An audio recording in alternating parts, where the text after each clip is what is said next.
The glass door shattered the silence before it hit the wall. Every head in the boardroom turned as Victoria Hale stood, her diamond-studded watch catching the merciless afternoon light. "You're fired," she said, her voice cold enough to frost the floor-to-ceiling windows. The young manager's face drained of color. 20 executives held their breath. But then, impossibly, a voice cut through the tension. A janitor's voice, calm and unwavering. "With all due respect, ma'am, crushing someone's spirit won't fix the problem." The room stopped breathing. No one had ever challenged Victoria Hale. No one dared. Until today. Welcome to a story about power, fear, and the courage to be human. If you stay with me until the end, you'll witness how one honest man changed everything. Please hit that like button and comment with your city name. I want to see how far this story travels across the world. The Hale Industries Tower pierced the Manhattan skyline like a chrome needle. 73 floors of glass and steel that reflected everything but revealed nothing. From her corner office on the top floor, Victoria Hale surveyed the city below with the detachment of a chess master studying pieces on a board. She didn't see people down there. She saw patterns, predictabilities, variables to be controlled. At 42, Victoria had built an empire that made grown men stammer and seasoned executives check their presentations 3 times before entering her orbit. Her wealth was estimated at $4.3 billion, but numbers were just numbers. What mattered was the power, the way a room shifted when she entered, the way conversations died mid-sentence, the way even her praise felt like a warning. She wore her trademark charcoal suits like armor, her dark hair pulled back so severely it seemed to stretch her face taut, sharpening already sharp features. Her eyes were the color of winter ice, and they missed nothing. A wrinkle in someone's shirt, a half-second hesitation before answering, the slight tremor in a voice that betrayed uncertainty. Victoria collected weaknesses the way other people collected art. This particular Thursday morning had started like any other. She'd arrived at 5:47 a.m., always before sunrise, always before anyone else. She'd reviewed 3 acquisition proposals, rejected 2, and torn apart the third with red ink precision that would make the M&A team rebuild it from scratch. By 8:30 a.m., she'd attended a virtual meeting with her Tokyo office, where her fluent Japanese had surprised a new partner who'd hoped the language barrier might buy him some grace. It hadn't. At 9:15 a.m., she'd passed through the executive floor with her assistant Marcus scrambling to keep pace, his tablet glowing with her schedule. Employees flattened themselves against walls as she passed, eyes down, conversations dying like candles snuffed out. The fear was palpable, thick enough to taste. And Victoria? She breathed it in like oxygen. "The quarterly review meeting is in 15 minutes, Ms. Hale," Marcus said, his voice carefully neutral. He'd learned years ago not to inflect emotion around her. She interpreted enthusiasm as manipulation and concern as weakness. "I'm aware, Marcus." Victoria's heels clicked against the marble floor like a countdown timer. "Is everyone prepared?" The slight pause before his answer told her everything. "Mr. Chen from Technical Development requested 5 more minutes to—" "No. Ms. Hale, the presentation system had a malfunction this morning, and—" Victoria stopped so abruptly that Marcus nearly collided with her. She turned, and he took an involuntary step backward. "Marcus, what do we pay the Technical Development Department to do?" "To ensure systems function properly, ma'am. And if they can't manage that single responsibility, what does that tell us about their competence?" Marcus swallowed. "That it's inadequate." "Precisely." Victoria resumed walking, her stride unbroken. "The meeting starts at 9:30. If Mr. Chen isn't ready, he can explain why in front of everyone." The conference room on the 71st floor was a masterpiece of intimidation design. Victoria had ensured that personally. The table was black glass, polished to a mirror shine that reflected every uncomfortable facial expression. The chairs were deliberately just slightly too low, putting everyone at a psychological disadvantage when Victoria remained standing, which she often did. The windows behind her position flooded the room with glaring light, forcing people to squint when looking at her, while she remained a silhouette, more shadow than human. 20 department heads filed in with the solemn precision of soldiers heading to battle. They carried tablets, folders, carefully prepared speeches they'd rehearsed in mirrors and in their cars and in the elevator on the way up. They wore their best suits, their most confident expressions, their most bulletproof presentations. None of it would be enough. It never was. David Chen, head of technical development, took his seat near the middle of the table, his face already glazed with a thin sheen of sweat despite the aggressive air conditioning. He was 34, brilliant with code and systems architecture, but terrified of public speaking, especially in front of Victoria Hale. His hands trembled slightly as he arranged his notes. Victoria entered at 9:30 exactly, not 1 second before or after. The room fell silent so completely that the hum of the ventilation system became suddenly, oppressively audible. She didn't greet anyone.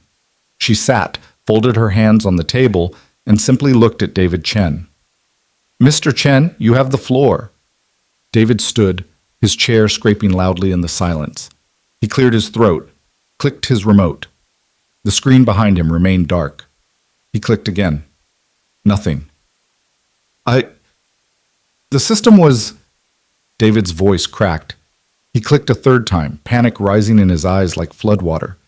"It was working in the test room. I confirmed it myself." "Perhaps you should have confirmed it here." Victoria's voice was silk over steel. "Yes, ma'am, you're absolutely right. I should have..." David fumbled with his tablet, trying to pull up the presentation manually. "If you could just give me one moment to You've had all morning, Mr. Chen. I understand, but the system malfunction wasn't... Whose responsibility is system functionality?" The question hung in the air like an executioner's blade. David's face went pale. "Mine, ma'am." And yet here we are, 20 executives waiting because you failed to perform the single most basic requirement of your position. Victoria's voice never rose, never sharpened. It didn't need to. The coldness was more devastating than any shout. "Tell me, Mr. Chen, what do you think this says about your capability to lead technical development?" I can fix it, Ms. Hale, if you'll just... That wasn't my question." David's mouth opened and closed. Around the table, other executives studied their hands, their tablets, the view outside, anywhere but the humiliation happening in front of them. Several had been in David's position before. They knew this script by heart. "What it says," Victoria continued, standing now, moving around the table with the patient stalking of a predator, "is that you're unreliable, that when pressure arrives, you crumble, that this company cannot depend on you when it matters most." She stopped directly across from David, the table between them feeling increasingly insufficient as protection. "Do you disagree with this assessment?" "No, ma'am." David's voice was barely a whisper. "I'm sorry, I didn't hear you." "No, ma'am." Louder now, breaking. "Then we're in agreement that your performance today has been, with all due respect, ma'am, crushing someone's spirit won't fix the problem." Every head snapped toward the door. Standing in the entrance, one hand still on the handle, was a man none of them had seen before. He wore the gray uniform of building maintenance, with Brooks stitched above the breast pocket. He was tall, broad-shouldered, with the kind of weathered hands that spoke of real work, not keyboards and conference calls. His face was open, honest, with crow's feet at the corners of dark eyes that held no fear whatsoever. He was holding a mop. The silence that followed was so profound that several people wondered if they'd hallucinated the interruption. No one spoke to Victoria Hale like that. No one interrupted her meetings. No one, especially not a janitor, challenged her in front of her executive team. Victoria turned slowly, her expression unreadable. "Excuse me?" The man, Brooks, according to his uniform, stepped into the room without hesitation. "I said crushing someone's spirit won't fix the problem. The presentation system's malfunction isn't about incompetence. It's about a faulty cable connection in junction box 7B that maintenance was supposed to address last week but didn't." He gestured with his mop handle toward the screen. "I can have it working in 3 minutes if you'd like. Or you can continue making Mr. Chen feel worthless for something that wasn't entirely his fault. Your choice." The room was so still that a few executives weren't sure they were still breathing. Marcus, standing by the wall with his tablet, had gone the color of old parchment. David Chen looked like he might faint or cry or both. And Victoria? Victoria's eyes narrowed to slits of ice. "Who are you?" "Ethan Brooks. Started Monday in facility maintenance. And I apologize for interrupting, but I was fixing a leak in the ceiling panel outside and heard the situation." Ethan set his mop against the wall with a casualness that seemed almost aggressive in its normalcy. Seems like everyone's focused on blame instead of solutions, and that struck me as inefficient. Inefficient, Victoria repeated the word like it was a foreign language. You, a janitor who's been here less than a week, are lecturing me about efficiency? Not lecturing, ma'am. Observing. Ethan moved toward the presentation equipment at the front of the room, undeterred by the 20 pairs of eyes tracking him like surveillance cameras. See, where I come from, when something breaks, you fix it. You don't spend 20 minutes making someone feel small about it breaking. That's just wasted time. He crouched beside the console, opened a panel with practiced ease, and began examining connections. Mr. Chen, can you try your remote now? David, too stunned to disobey, clicked the remote. The screen flickered, then blazed to life with his presentation title slide. Relief washed over his face like rain. There you go. Ethan closed the panel and stood, wiping his hands on his uniform. Cable connection was corroded. Happens in buildings this old when humidity gets in the conduits. Not something your IT department would catch. It's a physical infrastructure issue. He looked directly at Victoria, his gaze level and unwavering. Mr. Chen's presentation is ready now. Seems like the most efficient use of everyone's time would be to hear it. For a long moment, Victoria simply stared at this janitor who'd walked into her domain, fixed her problem, and implicitly called her cruel, all without a trace of fear or apology. Something dangerous flickered in her eyes, something that made Marcus seriously consider updating his resume before the day ended. Then Victoria spoke, her voice soft as falling snow and twice as cold. Mr. Brooks, thank you for your assistance. You may return to your duties. It was a dismissal, a clear, unmistakable order from a woman whose orders were never questioned. Ethan nodded. Sure thing. But before he turned to leave, he looked at David Chen and said something that no one expected. Good luck with your presentation, Mr. Chen. From what I saw on that title slide, looks like solid work. Then he picked up his mop and walked out, leaving behind a room full of people who couldn't quite process what had just happened. Victoria returned to her seat with glacial composure, every line of her body radiating controlled fury. Mr. Chen, you may proceed. David's presentation, a comprehensive analysis of server optimization protocols that would save the company $3.2 million annually, went flawlessly. His voice steadied as he moved through the data, his confidence returning with each slide. It was brilliant work, actually, the kind of innovative thinking that separated good companies from great ones. Victoria barely heard a word of it. Her mind was locked on the janitor who dared to challenge her, Ethan Brooks. The audacity of it was staggering, the sheer, unthinking courage, or stupidity, she couldn't decide which, to walk into her meeting, contradict her, and then speak to her as if she were just another person. Not a billionaire, not a CEO, not the woman whose reputation made Fortune 500 executives sweat. Just a person. It was intolerable. When David finished his presentation to genuine applause, soft and brief but present, Victoria gave a single nod. Acceptable. Implementation budget approved. Next item. The meeting continued for another 90 minutes, covering acquisition strategies, market expansion proposals, and quarterly performance metrics. Victoria participated with her usual ruthless precision, but a corner of her mind remained fixed on that moment of interruption. On the man who'd looked at her without fear. She hated it. She hated him for it. And beneath the hatred, something else stirred, something she couldn't quite name and refused to examine. Curiosity, perhaps. Or the unsettling recognition that someone had finally done what no one else had dared to do in 15 years. Treat her like she was wrong. When the meeting finally ended and executives filed out with the relieved expressions of prisoners granted parole, Victoria remained in her seat, staring at the presentation screen now displaying the company logo. Marcus approached cautiously, like someone approaching a sleeping lion. Ms. Hale, should I contact HR about the janitor? Victoria was silent for a long moment, then, no, leave it. Marcus blinked. Ma'am? You heard me. Victoria stood, smoothing her jacket. Mr. Brooks fixed the problem. That's what we pay maintenance to do. There's nothing to report. It was a lie, and they both knew it. But Marcus nodded, grateful not to be the one carrying out whatever punishment Victoria was surely planning. Of course, Ms. Hale.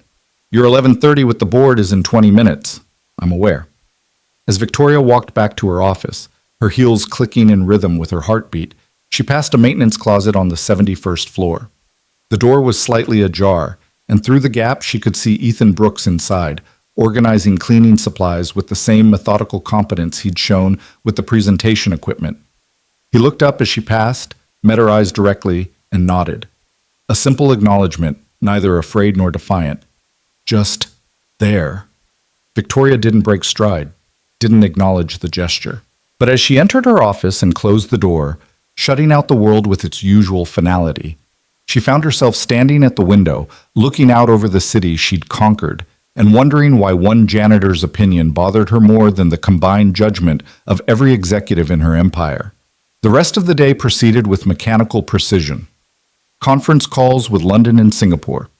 A contract negotiation where she'd extracted 3 additional percentage points by simply staying silent until the other party grew uncomfortable enough to offer them. A shareholders' meeting where her quarterly report had been received with the appropriate mixture of awe and intimidation. Normal. Controlled. Perfect. Yet twice that afternoon, Victoria found herself pausing in the middle of sentences, her mind drifting to a man with a mop who'd looked at her humiliation of an employee and decided it was inefficient. Not cruel, not wrong, not morally questionable. Inefficient. The word irritated her like a grain of sand in an oyster, small but impossible to ignore. It implied that her methods weren't just harsh, they were wasteful. That fear, her most reliable tool, was somehow less effective than, what? Kindness? Understanding? The soft, useless emotions she'd carved out of herself years ago? At 6:47 p.m., as the sun began its descent behind the Jersey skyline, Victoria stood in her empty office and made a decision. Tomorrow, she would learn more about Ethan Brooks. Not to punish him. That would be too easy, too expected. But to understand what kind of man challenged a billionaire CEO without a trace of fear.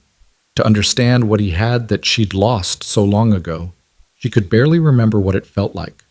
To understand why, for the first time in 15 years, someone had made her question whether being feared was the same thing as being powerful. 73 floors below, Ethan Brooks clocked out at 7 o'clock p.m. exactly, same as always. He nodded to the night security guard, stepped out into the Manhattan evening, and pulled his phone from his pocket. One new message from his daughter Lily's after-school program coordinator. "Lily did great today. See you tomorrow." Ethan smiled, genuine, warm, completely unlike anything that ever crossed Victoria Hale's face in her tower of glass and steel. He pocketed the phone and headed for the subway, already thinking about dinner and homework and bedtime stories, the real work of his life. He didn't think about Victoria Hale at all, but she was still thinking about him. And in the careful architecture of her controlled world, that simple fact was the first crack in a foundation she'd spent decades building, brick by brutal brick, fear by calculated fear, until she'd created a fortress so impenetrable that no one could reach her, not even herself. The tower lights blazed against the darkening sky, a monument to success and power. Inside, cleaning crews began their nightly routines, vacuuming executive carpets and emptying prestigious trash cans, invisible in the way that servants have always been invisible to those in power. Except now Victoria Hale had seen one of them, really seen him, and she couldn't unsee what that encounter had revealed, that perhaps the Emperor's new clothes were actually armor, and armor was just another word for prison. The city hummed on, indifferent to the small drama that had unfolded in one corporate boardroom. A janitor had spoken truth to power. Power had listened, despite itself. And somewhere in the machinery of those two lives beginning to intersect, the gears of change had begun to turn, slowly, painfully, but inevitably. The question was whether Victoria Hale would recognize that change before it destroyed everything she'd built, or whether she'd discover that destruction was exactly what she needed. Victoria Hale didn't sleep well that night. She lay in her penthouse bedroom, all white marble and minimalist furniture that looked more like an art installation than a place where humans rested, and stared at the ceiling, replaying the boardroom scene with surgical precision. Every word, every gesture. The way Ethan Brooks had moved through her space with the confidence of someone who belonged there, not because of title or wealth, but because he simply existed, and that was enough. It was infuriating. At 4:23 a.m., she gave up on sleep entirely and went to her home office, pulling up the HR files on her private server. Ethan Michael Brooks, age 37, hired through the facilities management contractor 5 days ago. Previous employment? Construction supervisor, elementary school maintenance director, briefly unemployed. Education? Associate degree in building systems technology, some college but no bachelor's. Marital status, widowed. Dependents, one daughter, age 9. Victoria studied his employment photo, a straightforward headshot where he looked directly at the camera with that same unwavering gaze he'd given her in the conference room. No practiced smile, no attempt to appear more impressive than he was, just himself. She closed the file with more force than necessary, the laptop clicking shut like a trap. The widowed part caught in her mind like a hook. So he understood loss. That explained nothing about why he'd thought it appropriate to lecture her about management style, but at least it suggested he wasn't completely naive about how the world worked. Though if he thought losing a spouse gave him insight into running a multi-billion-dollar corporation, he was more foolish than she'd initially assessed. By the time Victoria arrived at her office at 5:52 a.m., 5 minutes later than usual, a deviation that annoyed her, she'd decided on a strategy. She would observe. Watch this Ethan Brooks in his natural environment, see what kind of man he really was when he wasn't grandstanding in executive meetings. People always revealed their true selves when they thought no one important was watching. What Victoria didn't anticipate was how difficult it would be to observe someone who seemed to exist everywhere at once. Over the following 3 days, she began noticing Ethan Brooks with the kind of irritating frequency that suggested either cosmic conspiracy or the simple fact that she'd never paid attention to maintenance staff before. He was in the executive break room at 7:15 a.m., fixing a coffee maker that had been broken for 2 weeks, chatting easily with the early arriving assistants who normally moved through the space like frightened mice. He was on the 43rd floor during lunch, helping a visibly pregnant analyst whose arms were full of file boxes, carrying them to her desk while she thanked him profusely. He was in the parking garage at 6:30 p.m., jump-starting a nervous intern's dead battery while explaining exactly what had gone wrong and how to prevent it next time.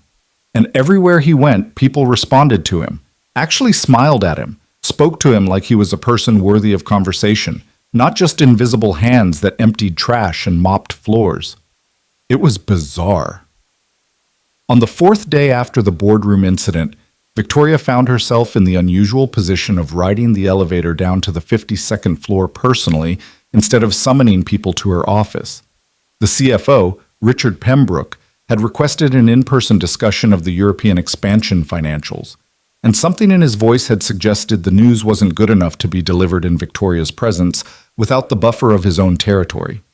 The elevator doors opened, and she stepped into the reception area of the finance department just in time to witness something that made her pause mid-stride. Ethan Brooks was crouched beside a desk where a young woman, couldn't have been more than 25, clearly junior staff based on her plain blouse and the anxiety etched into her expression, was staring at her computer screen with the kind of despair usually reserved for natural disasters.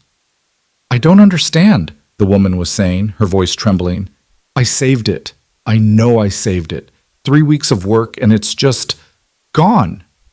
"Okay, let's take a breath," Ethan said calmly, his hands resting on his knees as he studied the screen. "Computer problems always feel like the end of the world, but most of the time there's a solution. Tell me exactly what happened." "I was working on the quarterly reconciliation report and the system froze, and I had to force quit, and when I opened it again the file was corrupted. Everything's gone." A tear rolled down her cheek, which she wiped away quickly, embarrassed. "Mr. Pembroke is going to kill me. This was due yesterday. First thing, nobody's going to kill you over a computer problem. Second thing, corrupted doesn't always mean gone. Do you have auto backup enabled?" I don't know. I'm not good with technology." Ethan stood, rolled up his sleeves, a gesture so casual it seemed almost defiant in this temple of business formal, and leaned over the keyboard. "Let's find out. What's the file name?" Victoria watched as Ethan navigated through system folders with surprising competence for someone whose job description involved mops and cleaning supplies. His fingers moved quickly across the keyboard, opening directories and running recovery protocols that most of the IT staff would have fumbled through. There, he said after about 90 seconds. Auto backup captured a version from about 3 hours ago. You'll have to redo this morning's work, but the bulk of it is intact. The woman's relief was so palpable that she actually made a small sound, half laugh and half sob. Oh my God, thank you. Thank you so much. I thought I was going to get fired. Nobody should get fired for a computer crash, Ethan said, opening the recovered file for her. That's just technology being technology. Now you know about the backup system, though, so next time won't be as scary. He straightened, offering her a reassuring smile. And for what it's worth, anyone who'd fire you over an accident isn't worth working for anyway. That's when he noticed Victoria standing 15 feet away, watching. His expression didn't change, no fear, no surprise, just acknowledgement. He nodded, the same simple gesture he'd given her in the hallway days before, then picked up his supply cart and walked past her toward the elevator. Victoria remained frozen for a moment, processing what she'd just witnessed. Then she continued to Pembroke's office, where the CFO delivered his news about European market complications with appropriate gravitas, and she responded with her usual incisive questions and decisive directives. But a corner of her mind remained fixed on what Ethan had said to that junior analyst. Anyone who'd fire you over an accident isn't worth working for anyway. The implicit criticism was unmistakable. He might as well have looked directly at Victoria and said, "Your leadership style is garbage." That evening, instead of working until 9 p.m. as she normally did, Victoria left at 7:15 and found herself doing something she hadn't done in years, walking through the building's lower floors without purpose or destination. Just observing. On the 38th floor, she saw Ethan helping the night security guard understand a new electronic time card system, his patience evident as he walked the older man through each step twice. On the 29th floor, he was repairing a broken chair for a custodian who'd been making do with the wobbly furniture rather than request a replacement because nobody listens to maintenance requests anyway. On the 17th floor, he was showing an intern how to properly recycle electronics instead of throwing them in regular trash, explaining the environmental impact in a way that was educational rather than preachy. And everywhere, that same quality. People trusted him, spoke to him freely, smiled at him with genuine warmth, not the calculated professional pleasantness that everyone showed Victoria. By the time she returned to her office, Victoria felt something unfamiliar stirring in her chest. Not quite anger anymore. Something more uncomfortable. It might have been jealousy. The next morning, Victoria broke her routine entirely. Instead of arriving at 5:47 a.m., she came at 7:30, timing it deliberately.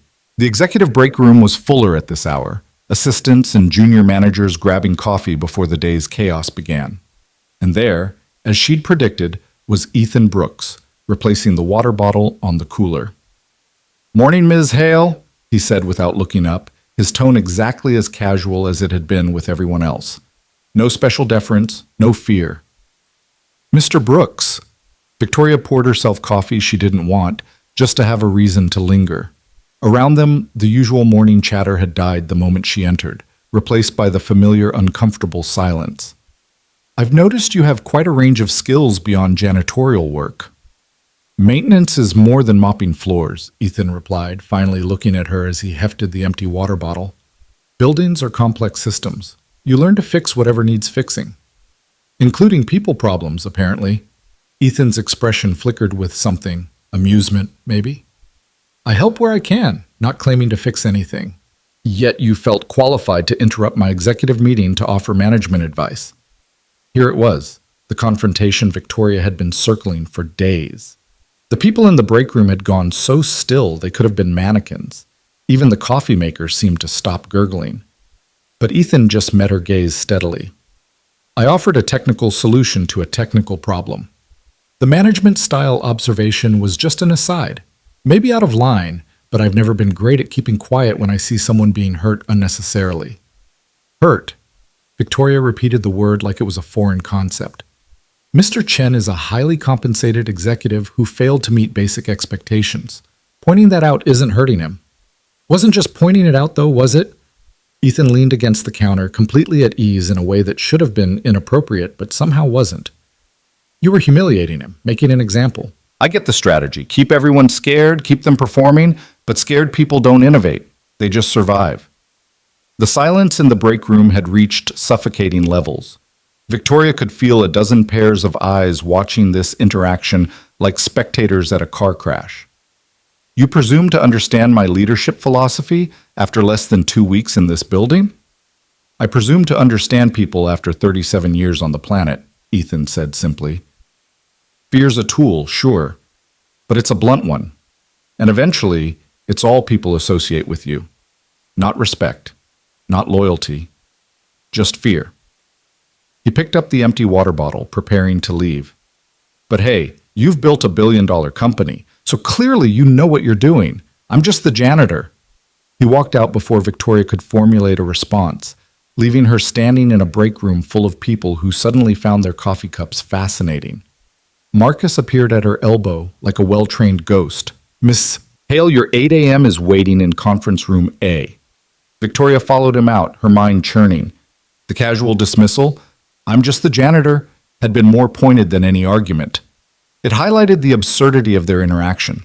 Why was a billionaire CEO engaging in philosophical debate with maintenance staff? Because he's the only person who talks to you like you're human, a small voice in her head whispered. She crushed that voice immediately. The pattern continued over the following week, and Victoria found herself increasingly aware of Ethan's presence in the building's ecosystem. Not because he was intrusive or attention-seeking, but because his absence would have been conspicuous.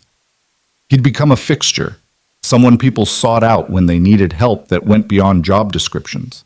On Tuesday, she overheard 2 executives discussing a family crisis in hushed tones near the elevator, and watched as Ethan, passing by with a floor buffer, paused to offer the name of a good family counselor his daughter's school had recommended, delivered with such genuine compassion that the executive looked near tears with gratitude. On Wednesday, Victoria emerged from a particularly brutal contract negotiation to find half her executive team gathered in the hallway, laughing. Laughing.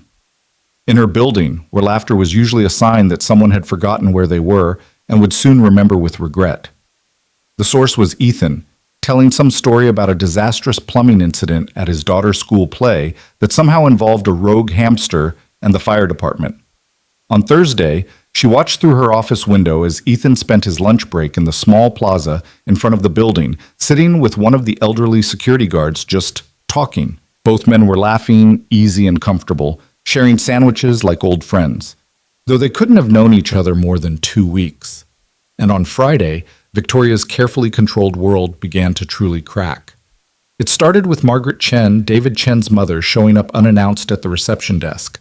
Margaret was 70-something, tiny and fierce, the kind of elderly Asian woman who'd raised her children with iron discipline and unconditional love in equal measure. Victoria's receptionist buzzed through with obvious discomfort. Ms. Hale, there's a Mrs. Chen here who insists on speaking with you about her son David. She doesn't have an appointment, but she's very persistent. Victoria considered having security remove her. That would have been the efficient response. But curiosity won out. Send her up. Margaret Chen entered Victoria's office with the fearlessness of someone who'd survived things that made billionaire disapproval seem trivial. She wore a practical coat and carried a worn purse, and she looked at Victoria with eyes that had seen through far more impressive facades. Ms. Hale, thank you for seeing me. Mrs. Chen, what can I do for you? Victoria remained seated, a power play she'd used 1,000 times. Margaret wasn't impressed. You can stop breaking my son's spirit. He came home last week looking like he'd been gutted, couldn't sleep, couldn't eat, all because you decided to humiliate him in front of his colleagues over a technical problem that wasn't his fault. Victoria's expression remained neutral. Your son's performance is between him and this company. I don't discuss personnel matters with... I'm not here for discussion, Margaret interrupted, and the steel in her voice could have cut diamonds. I'm here to tell you that David is a good man. He's brilliant at his job. He works 16-hour days trying to meet your impossible standards. And one technical failure, one moment of bad luck, and you treated him like he was worthless. I treated him according to the standards we maintain here. You treated him like he was disposable. Margaret stepped closer to the desk, and Victoria found herself resisting the urge to lean back. My son is not disposable.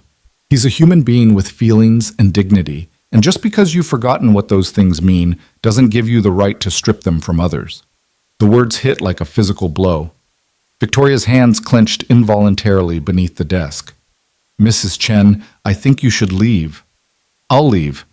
But first you should know that the only reason David didn't resign last week was because of that janitor, Ethan Brooks. David was drafting his resignation letter that evening, couldn't stop shaking, convinced his career was over.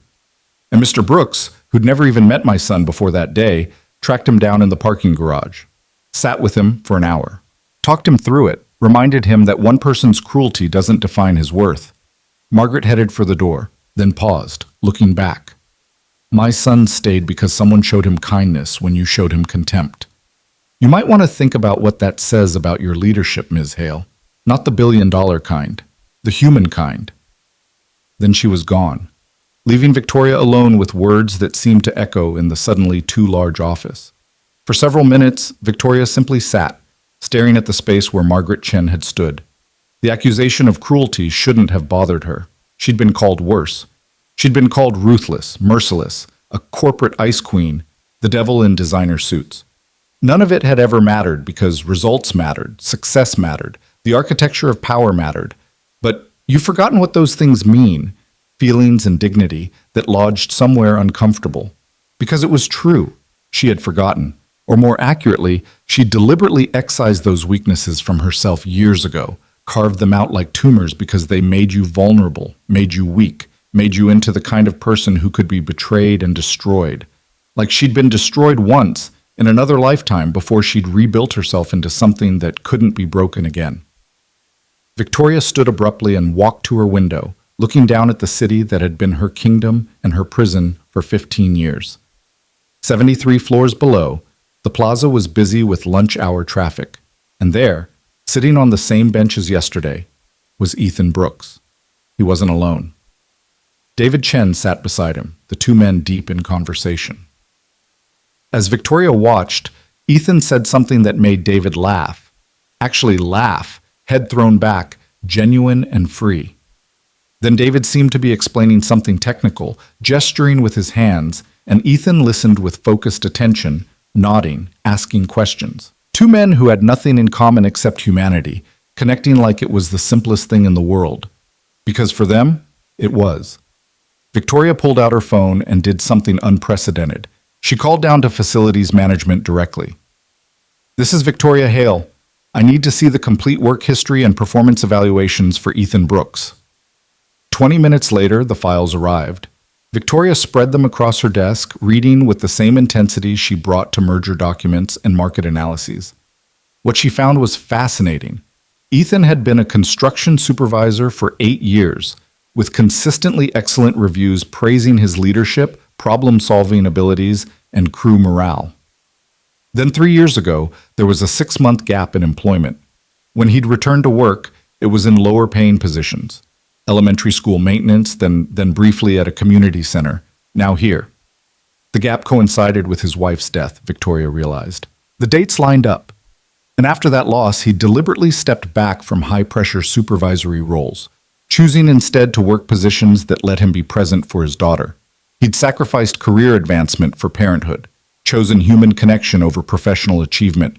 The choice was so foreign to Victoria's understanding of the world that it might as well have been written in an alien language. That evening, as staff filtered out and the building emptied toward its nighttime skeleton crew, Victoria did something else unprecedented. She left her office at 6:45 p.m. and went looking for Ethan Brooks. She found him on the 44th floor, his utility cart parked beside him as he replaced fluorescent bulbs in the hallway ceiling fixtures. He worked methodically, efficiently, but without the frantic pace that characterized most people in this building. There was something almost meditative about his movements. Mr. Brooks? He looked down from his stepladder, unsurprised to see her. Ms. Hale, something I can help you with? I had an interesting visitor today, Margaret Chen. Ethan's expression shifted, warmth entering his eyes. She's something, isn't she? Reminds me of my late mother-in-law, steel spine, heart of gold. She informed me that you prevented her son from resigning. I talked with him, if that's what you mean. Ethan climbed down from the ladder, carrying the old bulb to his cart. He was pretty shaken up. Seemed like he could use someone to remind him that a bad day doesn't mean a bad career. You barely know him. Don't need to know someone well to recognize when they're hurting. Ethan pulled a new bulb from his cart, unwrapping it carefully. Besides, he's clearly talented. Losing him over wounded pride would have been bad for everyone. Wounded pride? Is that what you think my management style is about? Ethan paused, the new bulb in his hands, and for the first time since she'd met him, his expression showed something like weariness. Ms. Hale, I don't know what your management style is about. I don't know your history or your reasoning or what made you decide that fear was the best tool in your kit. And honestly, it's not my business. But you have opinions about it anyway. I have observations. There's a difference. He climbed back up the ladder. I observe that people in this building are terrified of you. I observe that talented folks are more focused on avoiding your anger than on doing their best work. I observe that you've built something impressive, but you've done it alone.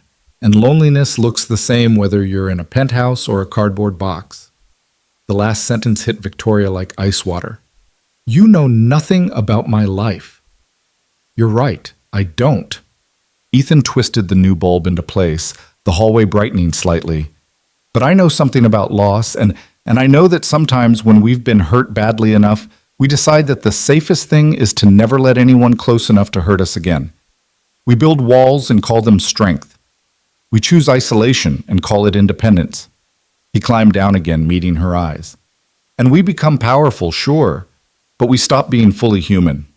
Victoria felt her jaw tighten. You're making a lot of assumptions, Mr. Brooks. Maybe, or maybe I'm just describing what I see.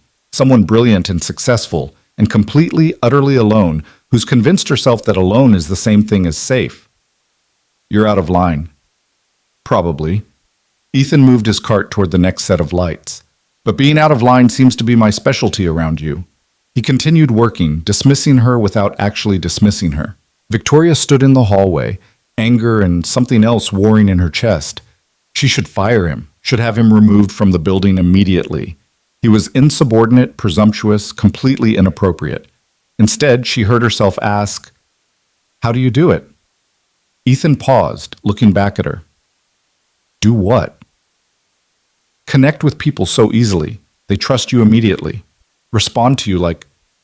She struggled for words. Like you're someone who matters to them. For a long moment, Ethan just studied her, and Victoria had the uncomfortable sensation of being truly seen for the first time in years. Not assessed for usefulness or evaluated for threat level, just seen. I don't have a technique if that's what you're asking, he finally said. I just treat people like they're people. I listen to them. I remember that everyone's carrying something heavy, even if I can't see the weight, and I try to help when I can, not because it benefits me, but because that's what we're supposed to do for each other. He shrugged.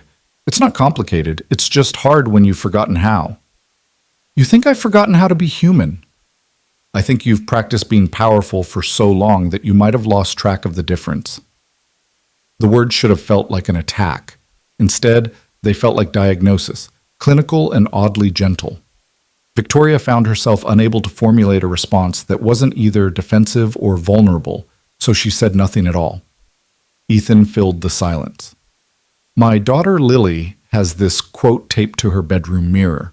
No idea where she got it, probably some teacher, but it says, "People will forget what you said, people will forget what you did, but people will never forget how you made them feel." He smiled slightly. Seems like good wisdom, for 9-year-olds and billionaires alike. Then he returned to his work, leaving Victoria standing in a hallway that seemed somehow different than it had been 10 minutes ago. The same walls, the same floors, the same corporate sterility. But the space felt less certain somehow, like the foundations had shifted slightly and everything was now at a subtle angle she couldn't quite correct. Victoria walked back to her office in silence, her mind churning with thoughts she hadn't entertained in years. Once inside, she didn't go to her desk. Instead, she stood at the window, watching the city lights bloom against the darkening sky, and tried to remember the last time anyone had made her feel anything other than feared. She couldn't. The realization should have felt like victory. Instead, it felt like loss. 73 floors below, Ethan Brooks finished his shift and headed home to his small apartment where his daughter would be waiting with stories about school and questions about homework and requests for bedtime stories. His life was modest, unremarkable, filled with the ordinary struggles of single parenthood and bill paying and making sure there was enough peanut butter for the week. He didn't think about Victoria Hale at all that night. He made spaghetti for dinner, helped Lily with a math worksheet about fractions, read 3 chapters of her current favorite book about dragons and unlikely heroes, and tucked her into bed with kisses and I love yous that came as naturally as breathing. But Victoria thought about him. She thought about him while eating a catered meal alone at her desk. She thought about him while reviewing contracts that would shape markets but not lives. She thought about him while lying in her empty penthouse bed, staring at ceiling shadows, and wondering when exactly she'd traded connection for control and whether there was any way back from that transaction. And in the vast distance between their worlds, separated by money and power and choices made long ago in moments of pain, something had shifted. Not dramatically, not obviously, just a small crack in the armor Victoria had spent 15 years perfecting.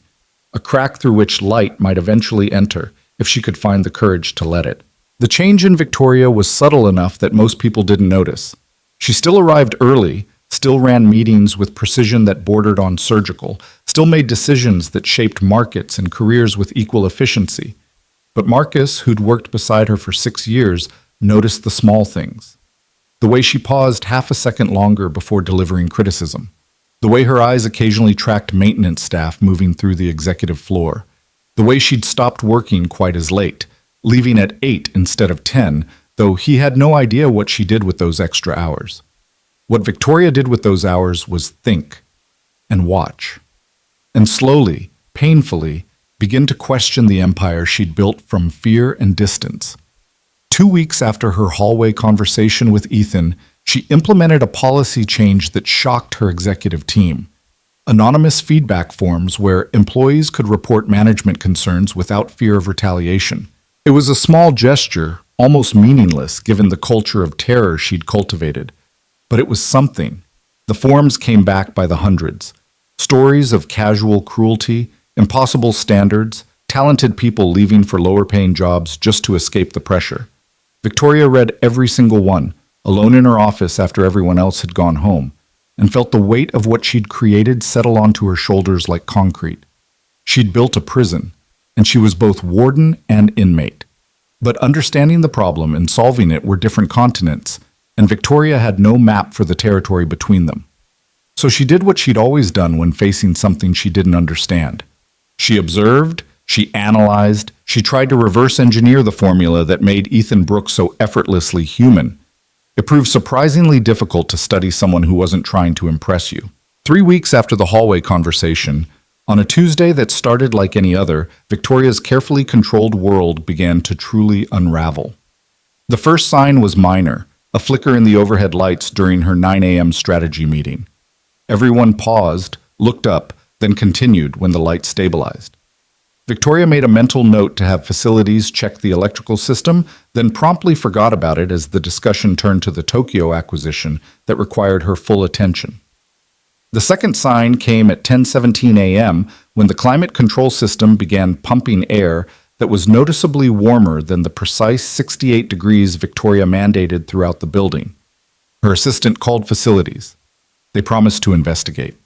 At 11:33 a.m., 3 elevator banks shut down simultaneously, trapping 2 executives between floors and forcing everyone else to use the stairs or wait for the 4 remaining functional elevators. The building engineer assured Victoria it was a minor software glitch, easily resolved.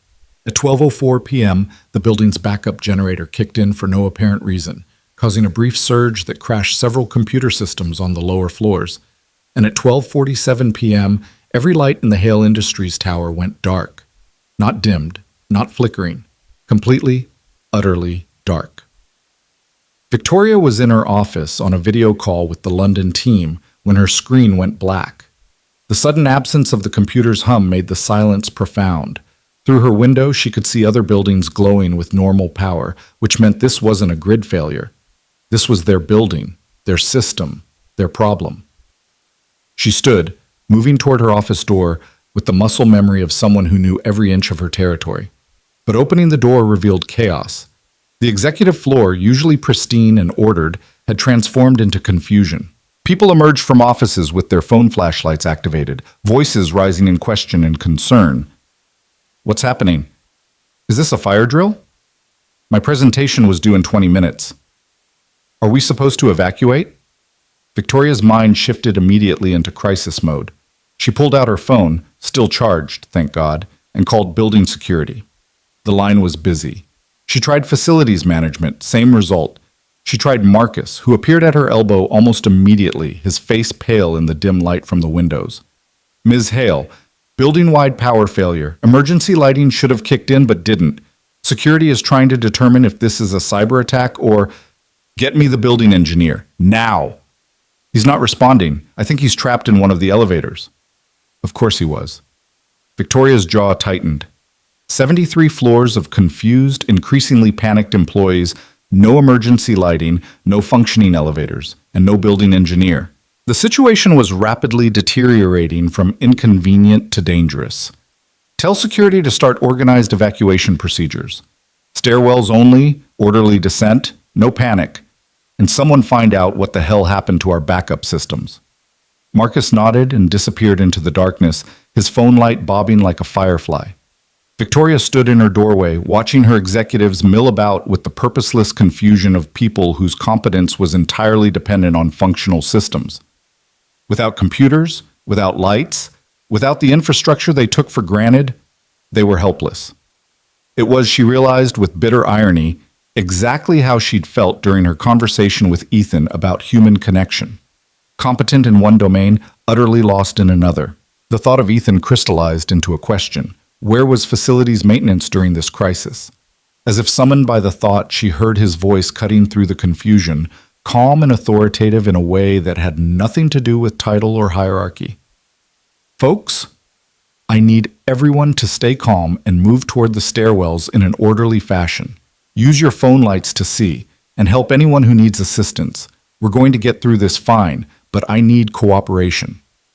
Victoria moved toward the voice, finding Ethan in the central corridor with what appeared to be a battery-powered lantern, directing traffic like a conductor with an orchestra.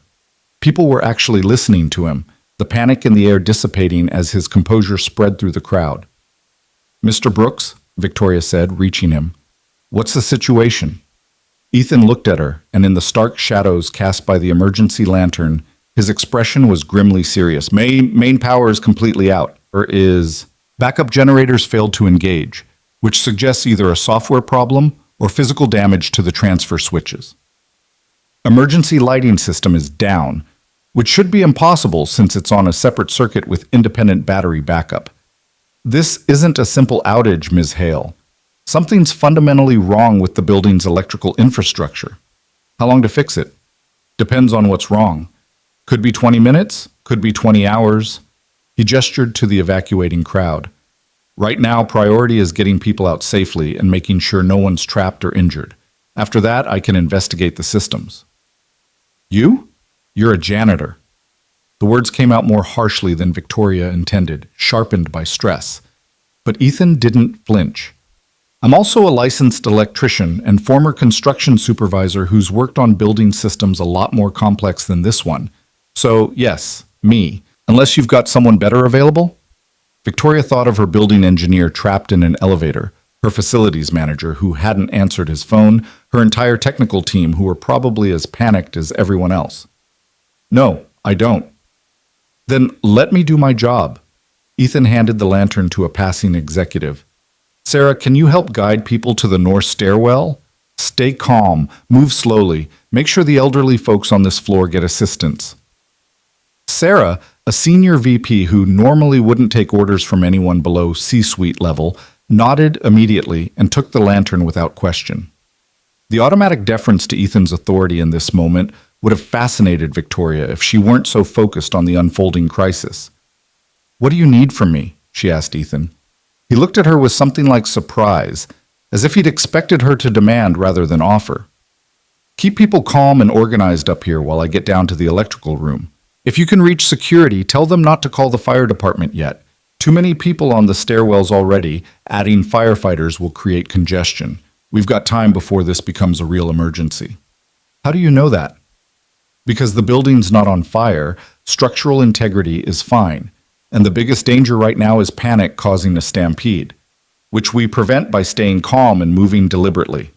He was already heading toward the stairwell, pulling a flashlight from his maintenance belt. I'll radio up when I know more. Then he was gone, descending into darkness, while Victoria stood in the center of controlled chaos, watching her executives and assistants and department heads navigate the crisis with varying degrees of competence. Some rose to the occasion, helping others and maintaining order. Others dissolved into complaint and helplessness, demanding solutions as if their positions entitled them to exemption from reality. Victoria spent the next 40 minutes doing something she'd never done before, actually working alongside her employees as equals. She helped an older accountant navigate the dark corridors to the stairwell. She carried boxes of critical files for a paralegal who couldn't manage them and the descent simultaneously.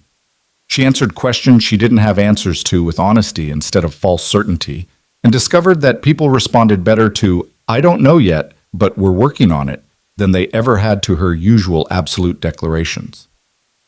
By the time the 71st floor was mostly evacuated, with only essential personnel remaining, Victoria found herself in the emergency stairwell with Marcus and a handful of executives who'd refused to leave without her. "Ms. Hale, you should evacuate too," Marcus said. "We can coordinate from the plaza." "Not until we understand what happened." Victoria checked her phone. No word from Ethan, no updates from security. The building felt wrong in the darkness, like a body without a heartbeat. "Has anyone reached the building engineer?" "Fire department got him out of the elevator 10 minutes ago. He's shaken up but fine, said he has no idea what caused the failure. Everything was normal on his morning checks." Victoria's mind raced through possibilities. Cyber attack seemed most likely, but the physical failure of multiple redundant systems suggested something more direct. Sabotage? Structural damage? A catastrophic equipment failure that somehow cascaded through every safety backup? Her phone buzzed. Text from an unknown number. "This is Brooks. Using maintenance phone. Found the problem. It's bad. Need you in the electrical room, sub-level 2. Victoria showed the message to Marcus. "I'm going down." "Ms. Hale, that's not—" "I'm going down," she repeated, her tone brooking no argument. "You coordinate evacuation from here. If I'm not back in 30 minutes, send security after me." She descended before Marcus could protest further, her phone flashlight casting wild shadows on the concrete stairwell walls. 73 floors down. Her legs would hate her tomorrow, assuming there was a tomorrow that wasn't consumed by whatever disaster had crippled her building. The sublevel electrical room was a cathedral of machinery, normally humming with the quiet power that kept 73 floors of commerce functioning. Now it was silent, except for the sound of Ethan moving through the darkness with a heavy-duty flashlight, examining junction boxes and circuit panels with systematic focus. "Mr. Brooks." He turned, and in the harsh flashlight beam, his face was grave. "You shouldn't be down here. It's not safe." "It's my building. Tell me what you found." Ethan gestured to a massive electrical panel on the far wall. Even Victoria, with no technical expertise, could see the damage. Scorch marks around several breakers, melted insulation, the acrid smell of burned wiring. Someone deliberately overloaded the main distribution panel, created a surge that fried the primary circuits, and here's the sophisticated part, also damaged the transfer switches for the backup generators. Everything that should have kept power running during a failure was systematically disabled. Victoria felt ice form in her stomach. Sabotage. Professional sabotage. Whoever did this knew exactly what they were doing. They didn't just want to cause an outage. They wanted to create maximum chaos by ensuring nothing could come back online quickly. "Can you fix it?" Ethan was quiet for a moment, his flashlight playing over the damaged equipment. "The backup generators are intact. The transfer switches can be bypassed manually. I can restore partial power to emergency systems and about 40% of the building within an hour, maybe 2. But Ms. Hale, this isn't my biggest concern right now." What is? He moved to a different panel, forcing open a locked access door that revealed a tangle of data cables. Several were severed, cut with precision. Your server room is on sub-level 3. If they had access down here, they had access there. And if they went to this much trouble to disable power, they probably went to equal trouble with your data systems. The implications hit Victoria like a physical blow. Every contract, every acquisition file, every piece of proprietary information that made Hale Industries worth billions. If someone had breached the servers during the chaos, I need to get to the server room. Not without me, Ethan said firmly. If someone's still down there, you're not going alone. They descended one more level in tense silence, the air growing cooler and more still. The server room door was ajar. Wrong. Immediately wrong. Because that door was supposed to be secured with biometric locks that wouldn't open without power unless someone physically broke through. Ethan entered first, flashlight sweeping the room. Banks of dark servers stood like tombstones, their usual symphony of fans and drives utterly silent. He moved methodically through the aisles, checking for physical damage or signs of data theft equipment. Victoria followed, her heart hammering. Years of work, decades of accumulated competitive advantage, all of it stored in these machines, now dark and vulnerable. Clear, Ethan finally said. No one's here. And honestly, I don't see signs of data extraction equipment. If they were here, they came and went before the power failed. Or they're planning to come back. Possible, which is why we need power restored and security tightened immediately. Ethan moved back toward the door. Stay here.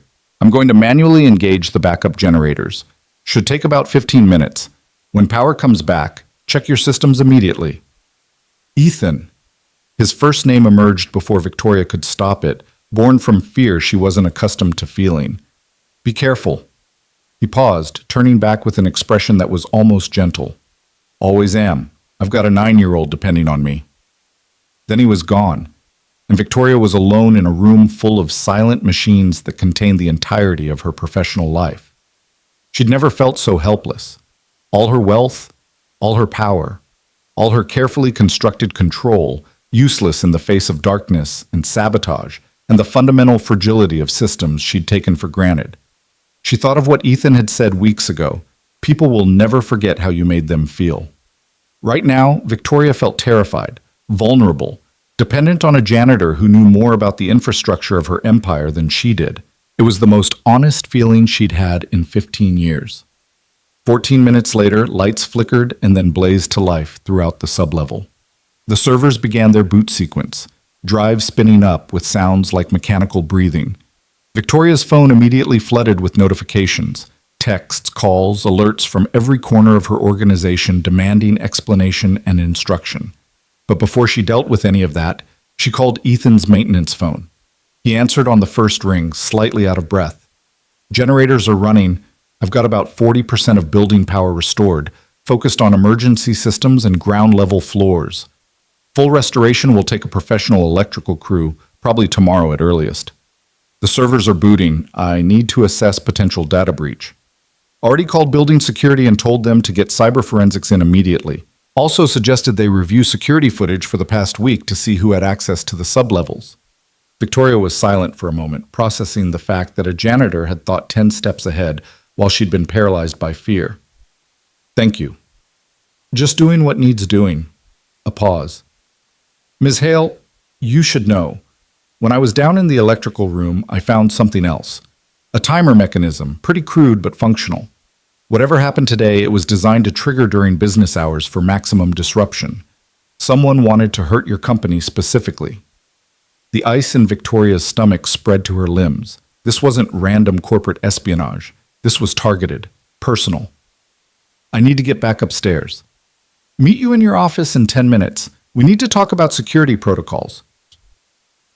Victoria spent the next 6 hours in controlled crisis mode, coordinating with cybersecurity, briefing the board, managing communications to prevent stock panic, and reviewing security footage with the building's security chief. The footage revealed nothing obvious. The sublevels showed normal maintenance access over the past week, no unfamiliar faces, no suspicious behavior. Whoever had done this knew the building's rhythms well enough to blend in perfectly. Through it all, Ethan worked alongside building security and the emergency electrical crew, his competence so evident that even the professional electricians deferred to his assessment of the damaged systems. He explained technical details to Victoria in terms she could understand, helped her prioritize which systems to restore first, and at one point physically prevented her from making a decision that would have saved money but compromised safety. No, he'd said flatly when she suggested bypassing certain inspections to get full power back faster. I don't care about your timeline. If those circuits aren't checked properly, we risk an actual fire next time there's a surge. Your impatience isn't worth people's lives. And Victoria, who hadn't been directly contradicted by anyone in her organization in years, had simply nodded and approved the longer timeline. By 7 p.m., the immediate crisis was contained. Partial power restored, critical systems secured, cyber forensics finding no evidence of data breach, and a plan in place for full restoration within 48 hours. The board was satisfied. The employees were safe. The damage was real, but manageable. Victoria stood in her office, now illuminated only by emergency lighting that cast strange shadows, and felt exhaustion crash over her like a wave. Not just physical tiredness from the stress and the 73 flights of stairs, but something deeper. Soul-level weariness from maintaining perfect control for so long that the first real crack had nearly shattered her completely. A knock on her open door. Ethan stood there, his maintenance uniform dirty and rumpled, his face lined with fatigue that matched her own. Heading out. Just wanted to let you know the night crew has been briefed on monitoring the backup systems, and the electrical contractor will be here at 6 a.m. to start full repairs. You're not leaving yet. It wasn't a question. Victoria moved to her desk where a bottle of whiskey, 25-year-old single malt that she kept for board celebrations, sat in a lower drawer. She pulled out 2 glasses, poured generous measures into each, and handed one to Ethan. I don't drink on the job, he said. You're off the clock. And after today, we've both earned this. Ethan hesitated, then took the glass. They stood in the dim office, the city lights beyond the windows painting them in amber and shadow, and drank in silence. The whiskey burned warm and real, cutting through the numbness. I would have failed today without you, Victoria said finally. No, you wouldn't have. You'd have figured it out. Not quickly enough. Not effectively enough. She stared into her glass. All my education, all my experience, all my authority, useless in an actual crisis. Meanwhile, you, a janitor, she caught herself.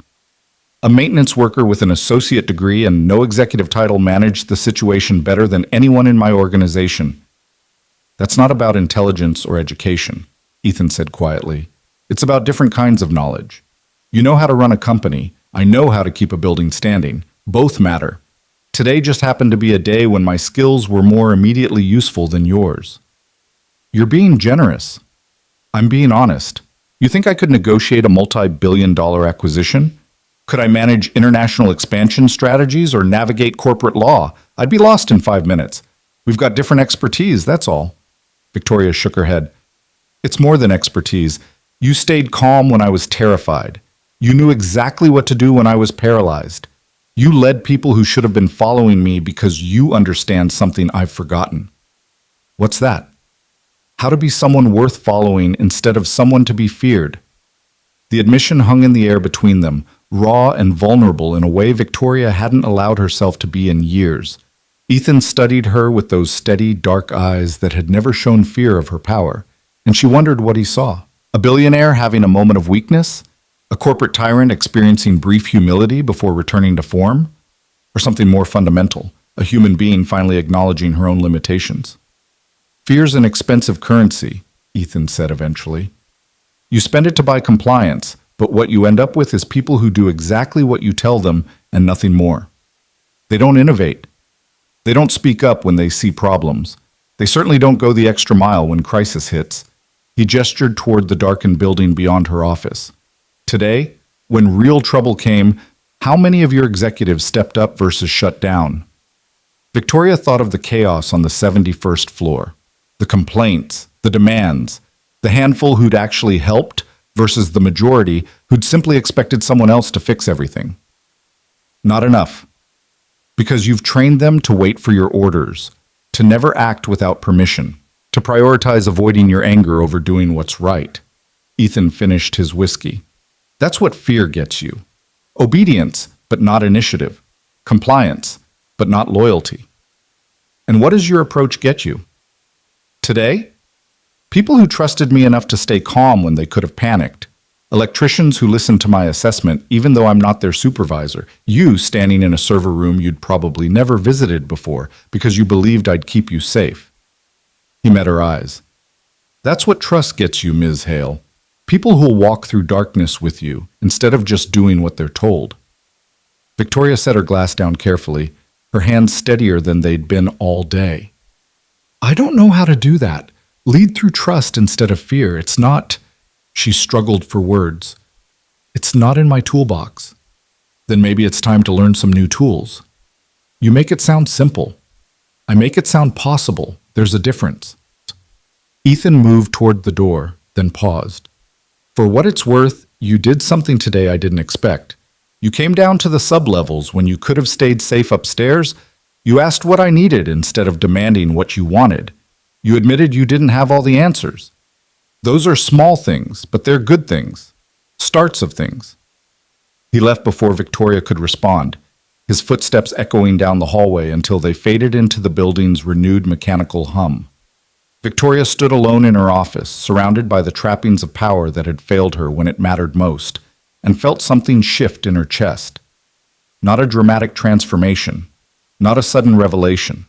Just a small crack in the armor she'd worn for so long she'd forgotten there was skin underneath. Today, her building had gone dark. Her systems had failed. Her authority had proved meaningless against physical reality. And a janitor had saved her empire while teaching her the uncomfortable truth that power and strength weren't the same thing. That control and leadership weren't synonyms. That the fortress she'd built around herself was actually a cage. And the key had been in her hand all along. She'd just forgotten what keys were for.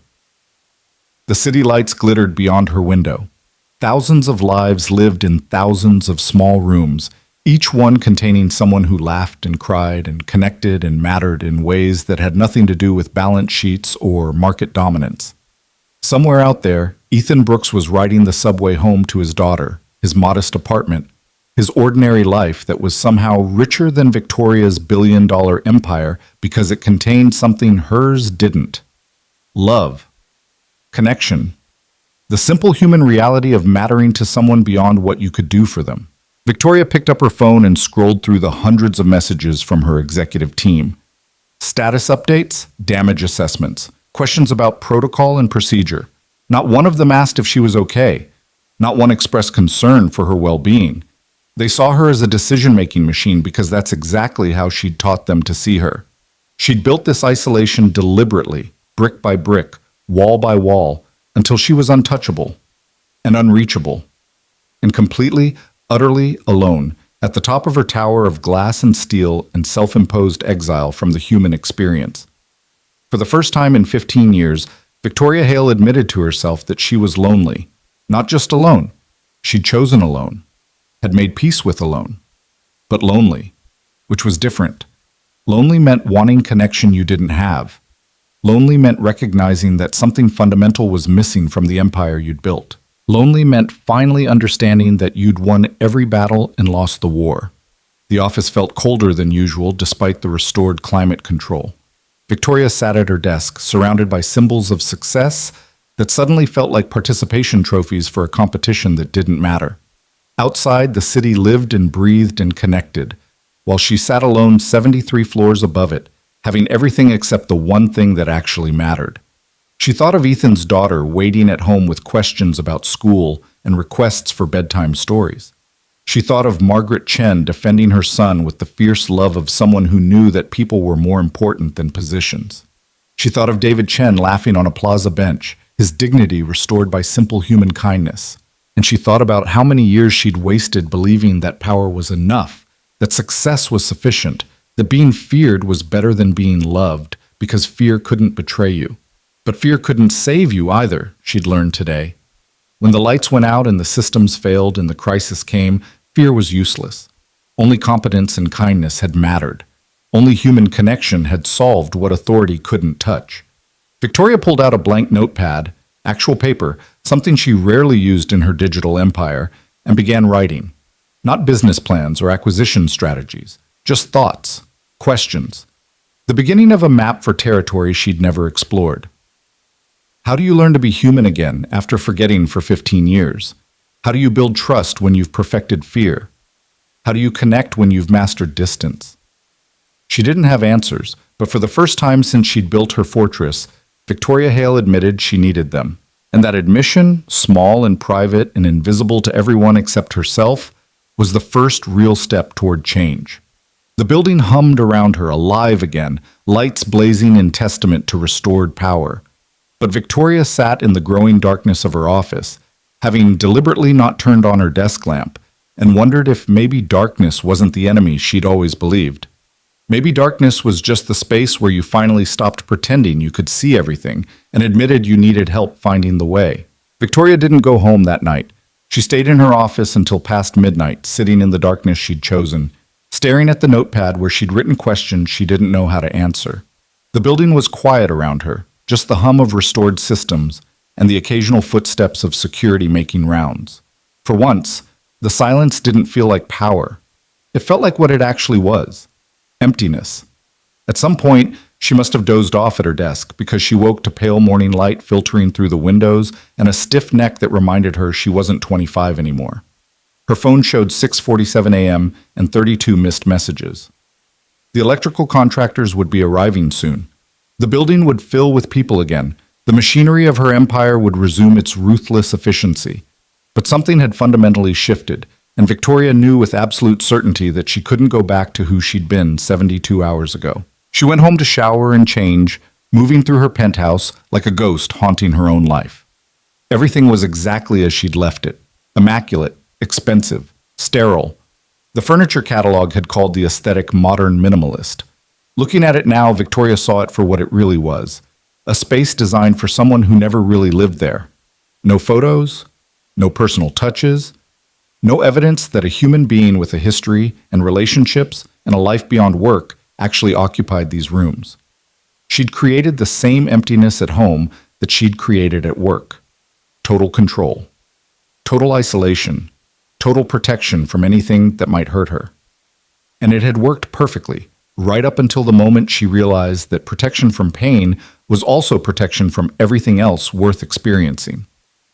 Victoria arrived at the office at 8:30 a.m., late by her standards, early enough that most people would still consider it impressive. The building was a controlled hive of activity, electrical contractors working on the damaged systems, while employees navigated around them with determined normalcy. The crisis was over. Life continued.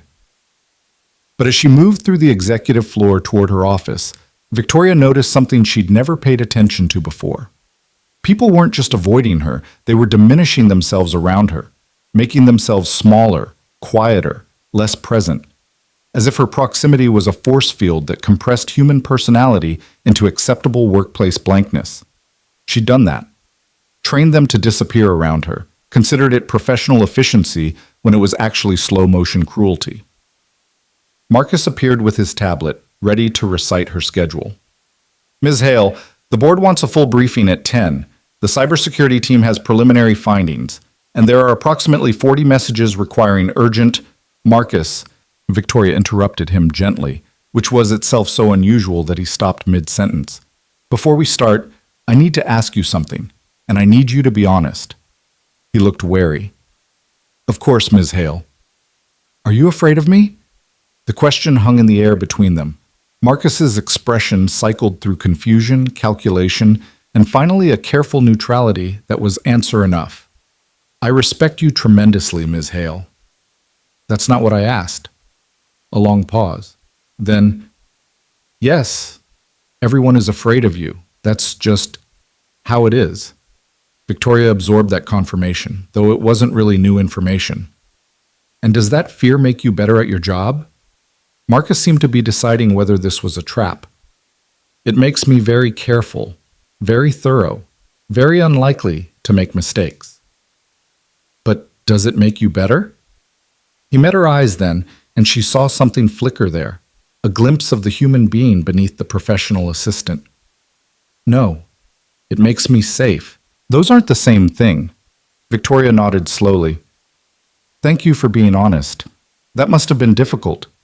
You have no idea, Marcus said with the faintest hint of dry humor, then immediately looked like he regretted it.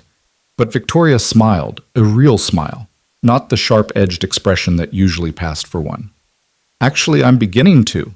Clear my schedule from 2 to 4 this afternoon. Marcus's fingers hovered over his tablet. Ms. Hale, the acquisition team has a presentation at 2:30 and reschedule it. This is more important. She left Marcus staring after her with an expression of profound confusion and went to find the person who'd somehow become the catalyst for her uncomfortable awakening.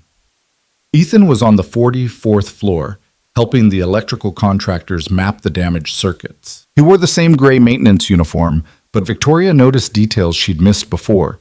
The way other maintenance staff deferred to him naturally, the easy competence with which he moved through technical work, the patience he showed explaining complex problems in simple terms. He looked up as she approached, unsurprised to see her. Ms. Hale, contractors say we'll have full power restored by this evening, no permanent damage to critical systems. That's excellent news.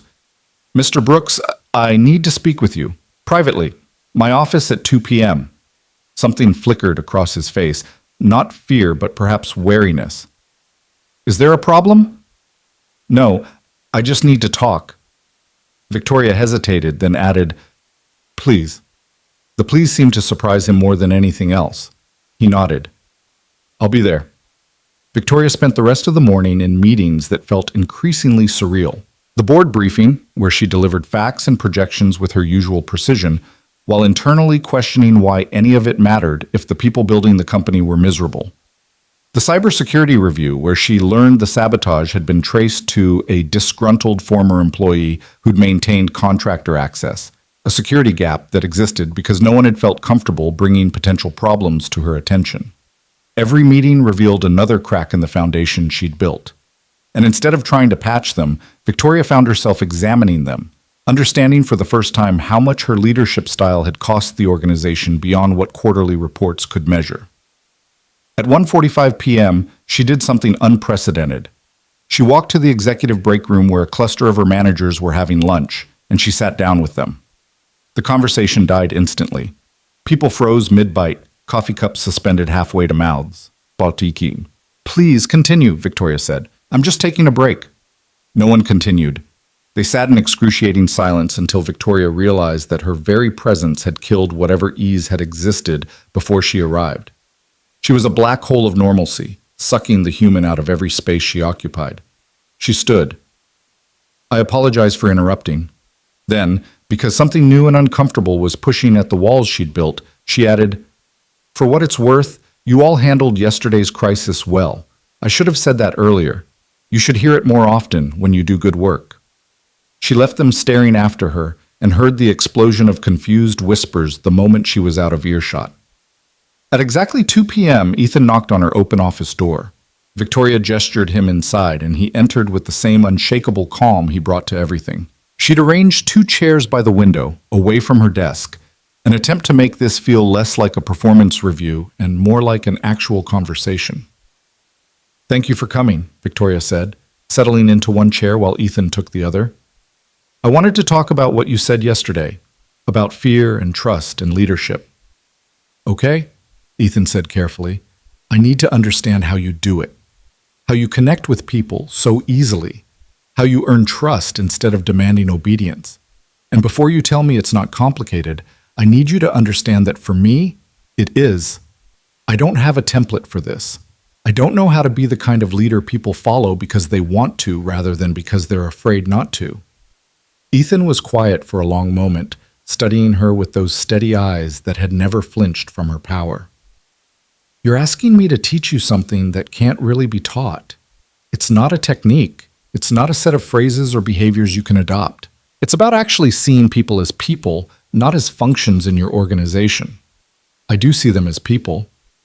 Do you?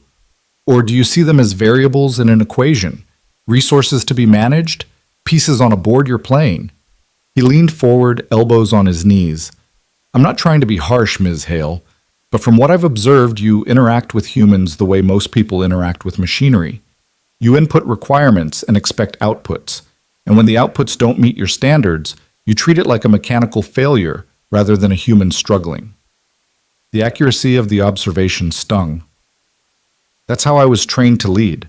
Set high standards, hold people accountable, don't accept excuses. It built a billion-dollar company. I'm sure it did. But what did it cost you? Victoria looked out the window at the city below, all those lives she'd spent years viewing as background scenery to her success. Everything that matters, apparently. The admission came out quieter than she'd intended, raw in a way she hadn't allowed herself to be since she was much younger and much more foolish. She felt Ethan's gaze on her, patient and non-judgmental, and something in his silence gave her permission to continue. I wasn't always like this, she said. I was different before, softer. I believed in collaboration and mentorship and building teams based on mutual respect. I thought if you were excellent at what you did and treated people well, success would follow. What changed? Victoria's hands tightened on the chair arms. She hadn't told this story in 15 years, hadn't even thought about it in detail, had buried it so deep that most days she could pretend it had happened to someone else entirely. But Ethan had shared his loss with her, widowed, raising a daughter alone, rebuilding a life from tragedy. Maybe honesty deserved honesty in return. I had a business partner, she began, the words coming slowly like drawing water from a deep well. Jonathan Reeves. We started a tech company together right out of business school. He was brilliant, charismatic, someone I trusted completely. We were friends. Or I thought we were. She paused, old anger stirring beneath the surface. For 3 years, we built something incredible together, revolutionary software that could have changed our industry. And I poured everything into it, my time, my money, my reputation. I believed in him, in us, in what we were creating. Ethan didn't interrupt, just listened with the complete attention that seemed to be his natural state. Then, 2 weeks before our major product launch, I discovered he'd been systematically stealing our proprietary code, copying it to a competitor in exchange for a position in their executive team and a significant equity stake. Everything we'd built, everything I'd invested, he sold out from under me to advance his own career. That's brutal, Ethan said quietly. It destroyed the company, destroyed my reputation in the industry for years. I lost everything, my savings, my credibility, my ability to trust my own judgment about people. Victoria's voice remained steady, but the old wounds were as fresh as ever beneath the scar tissue. Worse than the financial loss was the betrayal itself. I trusted him completely, considered him family, and he looked me in the eye every single day while systematically robbing me blind. So you decided never to trust anyone again. I decided that trust was a liability, that caring about people made you vulnerable, that the only safe way to operate was from a position of absolute control where no one could hurt you because no one was close enough to matter. Victoria met Ethan's eyes. I rebuilt myself from scratch, went ruthless, made fear my primary tool because fear is reliable in ways that loyalty and friendship aren't. Fear doesn't betray you. Fear doesn't steal from you. Fear just works. Until it doesn't, Ethan said. Until you end up alone at the top of a tower, successful beyond measure and completely isolated from every human connection that makes life worth living. The truth of it hit like a hammer. Victoria felt her throat tighten. I thought isolation was safety. I thought if I never let anyone close enough to matter, no one could hurt me again. And were you right? Victoria considered the question. Yes. No one's betrayed me in 15 years. No one's stolen from me. No one's used my trust against me. But no one's loved you either. No one's actually known you. You've been safe and successful and completely, utterly alone. Ethan's voice was gentle, without judgment. That's not victory, Ms. Hale. That's just surviving instead of living. The words broke something open in Victoria's chest, and she felt tears threatening for the first time in years. She blinked them back fiercely, refusing to cry in front of an employee, but Ethan had already seen them. It's okay to be hurt, he said.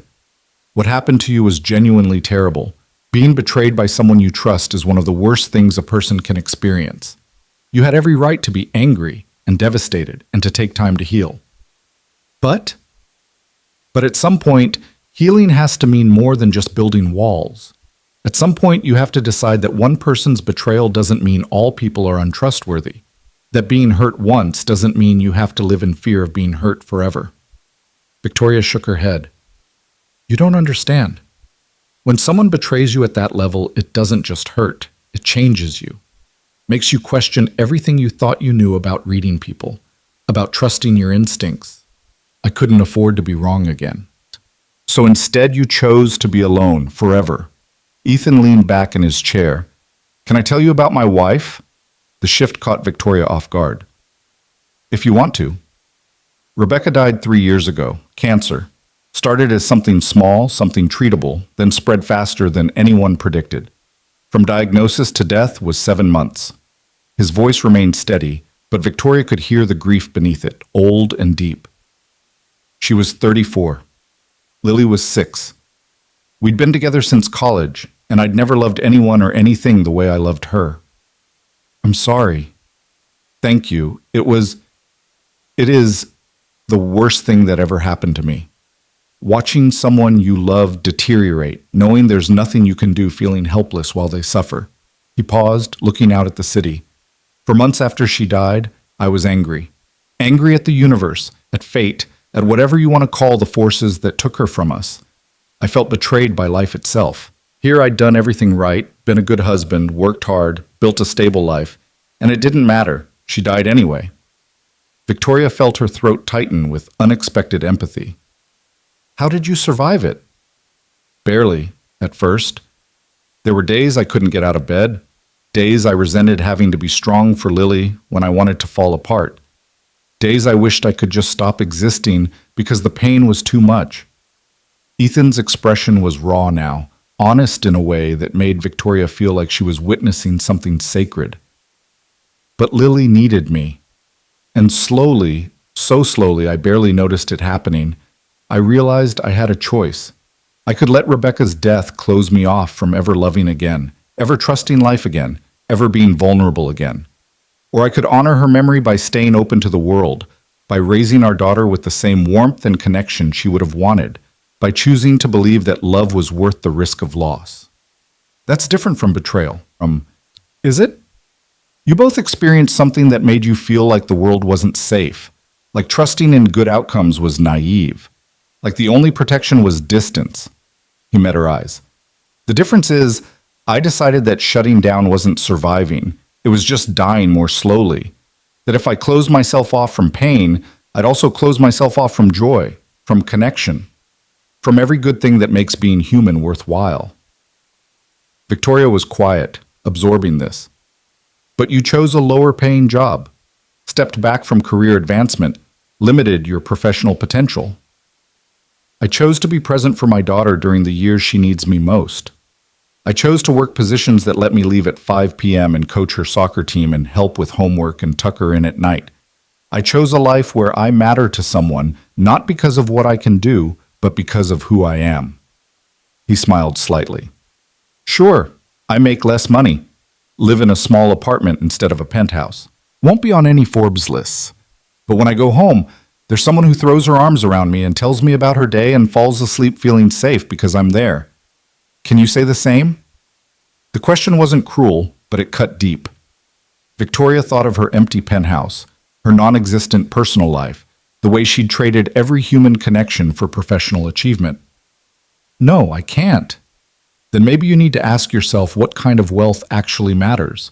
The kind that shows up in your bank account, or the kind that shows up in your life?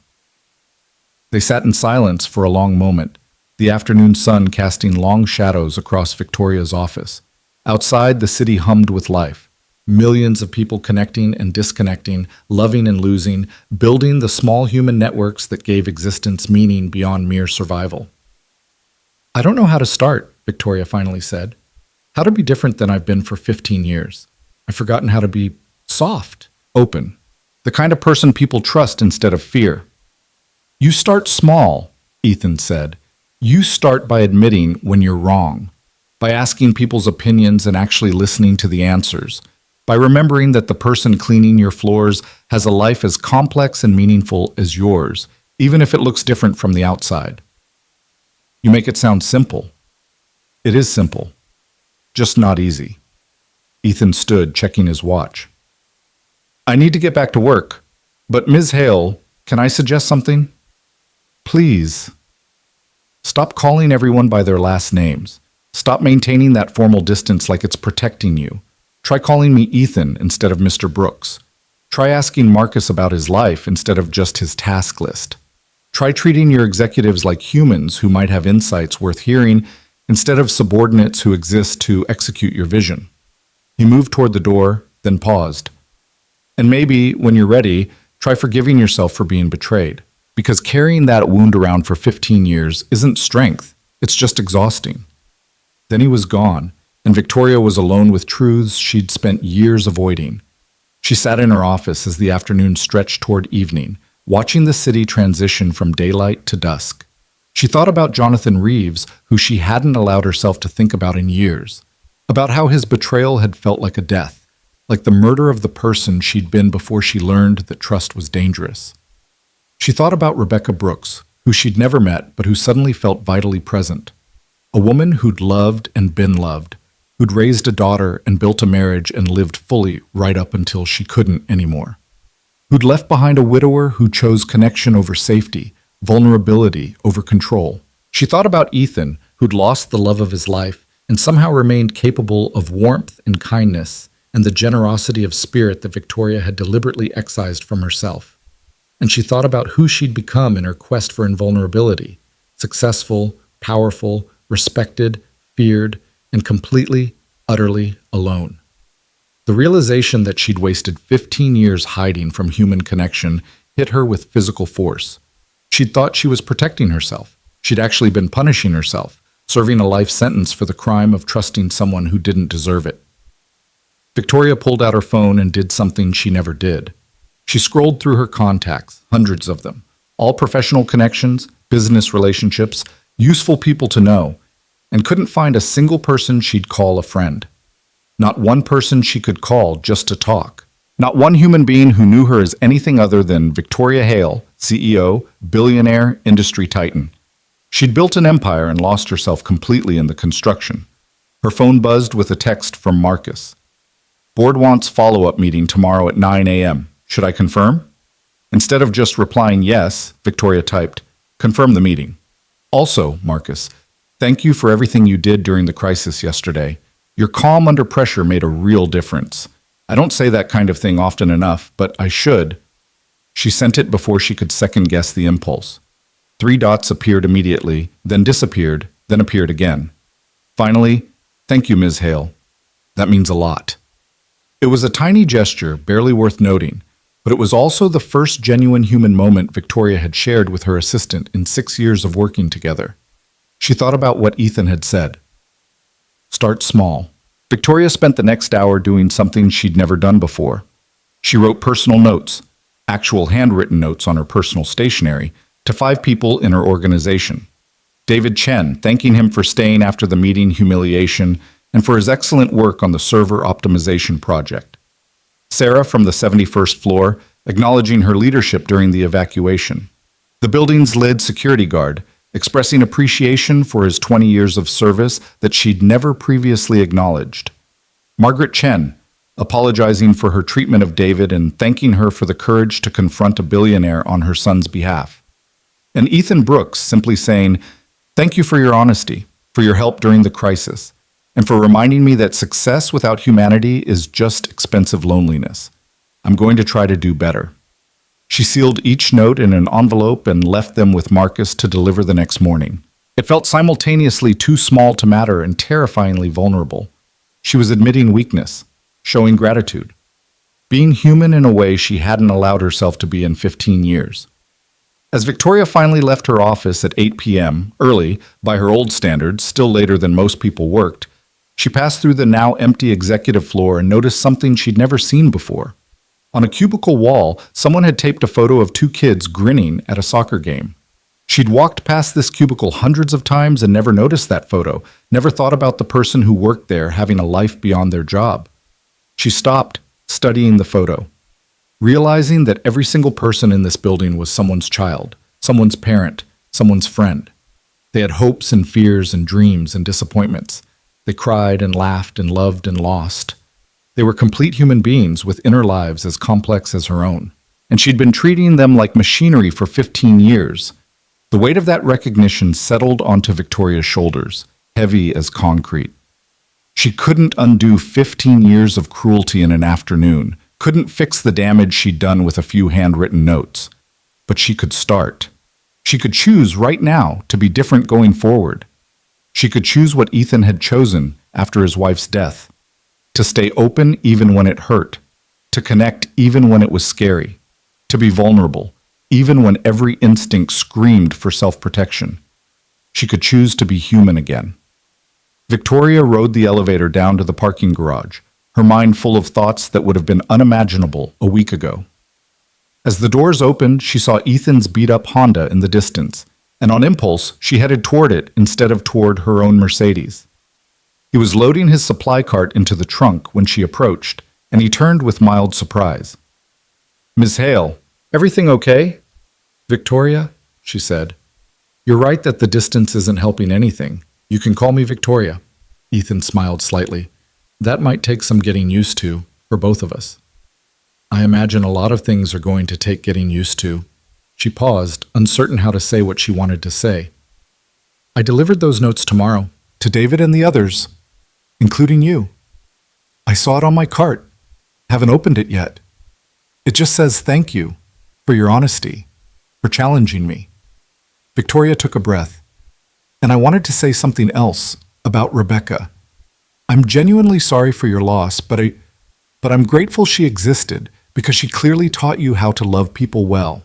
And somehow that survived her death intact. That's remarkable." Ethan's expression softened. "She would have liked you, I think. The real you, underneath all the armor. She was good at seeing people that way, seeing who they were under what they showed the world." I'm not sure there is a real me anymore, just the armor." "There is. I've seen glimpses. The woman who came down to the sublevels during the crisis. The woman who admitted she was scared. The woman who sat in my office today and was honest about her history instead of hiding behind authority." Ethan closed his trunk. "She's still in there. You just have to decide she's worth letting out." Victoria nodded, not trusting her voice. Ethan climbed into his car, gave her a small wave, and drove off into the night. She stood in the parking garage for a long moment, surrounded by expensive cars that their owners used to commute between work and empty homes, and felt the full weight of the choice in front of her. She could go back to who she'd been, safe, successful, untouchable, alone. Or she could try to become someone different, someone vulnerable, connected, human, alive. The first option was easier, the second was terrifying. But as Victoria drove home through streets full of people living their messy, complicated, beautifully human lives, she thought about Ethan tucking his daughter into bed, about Margaret Chen defending her son with fierce maternal love, about the photo on the cubicle wall of kids at a soccer game, and she thought about dying alone in her penthouse someday, successful and wealthy and unmourned by anyone who'd actually known her.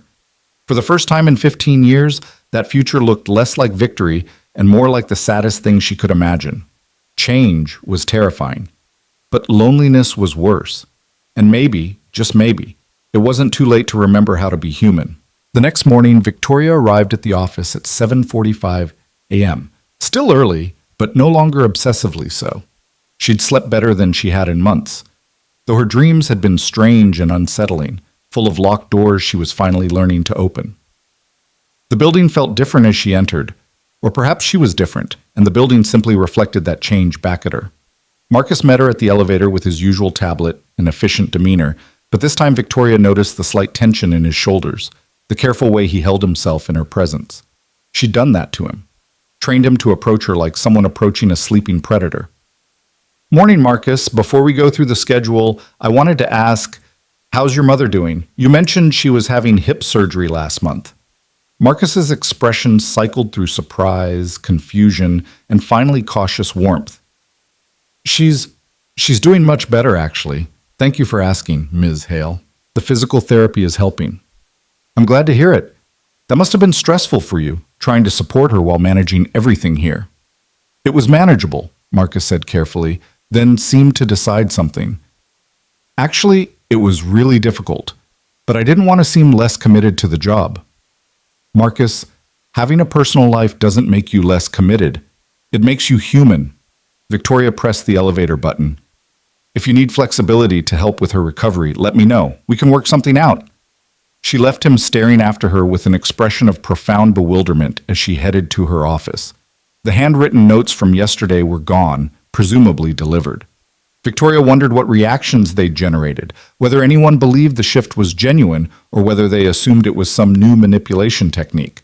Time would tell. Change wasn't about dramatic gestures. It was about small, consistent choices repeated until they became a new pattern. The board meeting at 9 a.m. proceeded with familiar efficiency, but Victoria found herself doing something new. When Richard Pembroke presented financial projections, she asked his opinion instead of just accepting the numbers. When the head of HR suggested a new employee wellness program, Victoria didn't dismiss it as soft inefficiency. She approved it immediately and asked what resources were needed to implement it well. Small changes. But the executives noticed. She could see it in their faces, the way they sat slightly less rigidly, spoke with fractionally more confidence. Fear was still present. You didn't erase 15 years of conditioning in a single meeting, but it had loosened its stranglehold just enough to let other emotions in. After the meeting, David Chen approached her hesitantly. He carried the note she'd written, the envelope slightly crumpled as if he'd read it multiple times. "Ms. Hale, I wanted to thank you for this. It means more than you probably realize." Victoria met his eyes, seeing the residual hurt from that boardroom humiliation weeks ago. "David, I owe you more than a note. The way I treated you was unprofessional and cruel. You're brilliant at what you do, and I should have said that publicly instead of tearing you down. I'm sorry." The word sorry felt foreign in her mouth, unused muscles creaking back to life. David's eyes widened. Thank you. That's very kind of you to say." "It's not kind. It's accurate and overdue." Victoria paused, then added, "Your mother came to see me. She's formidable. You're lucky to have someone who loves you that fiercely." David smiled, genuine and warm. "She's something else, isn't she? When I told her what happened, she was ready to storm your office that same day. I made her wait a week to calm down. I'm glad she didn't wait longer. I needed to hear what she had to say." Victoria gestured toward the elevator. "The server optimization project you presented. I want you to lead the implementation personally. Full authority, increased budget, and a team you choose yourself. Can you handle that?" "Absolutely. Thank you, Ms. Hale. I won't let you down." "I know you won't, because you never did in the first place. I was just too focused on finding fault to see the excellence that was right in front of me." After David left, looking slightly dazed, Marcus appeared with an unusual expression on his face. "Ms. Hale, there's someone here to see you. She doesn't have an appointment, but she's quite insistent. Says her name is Lily Brooks." Victoria's heart performed an unexpected flip. "Send her up."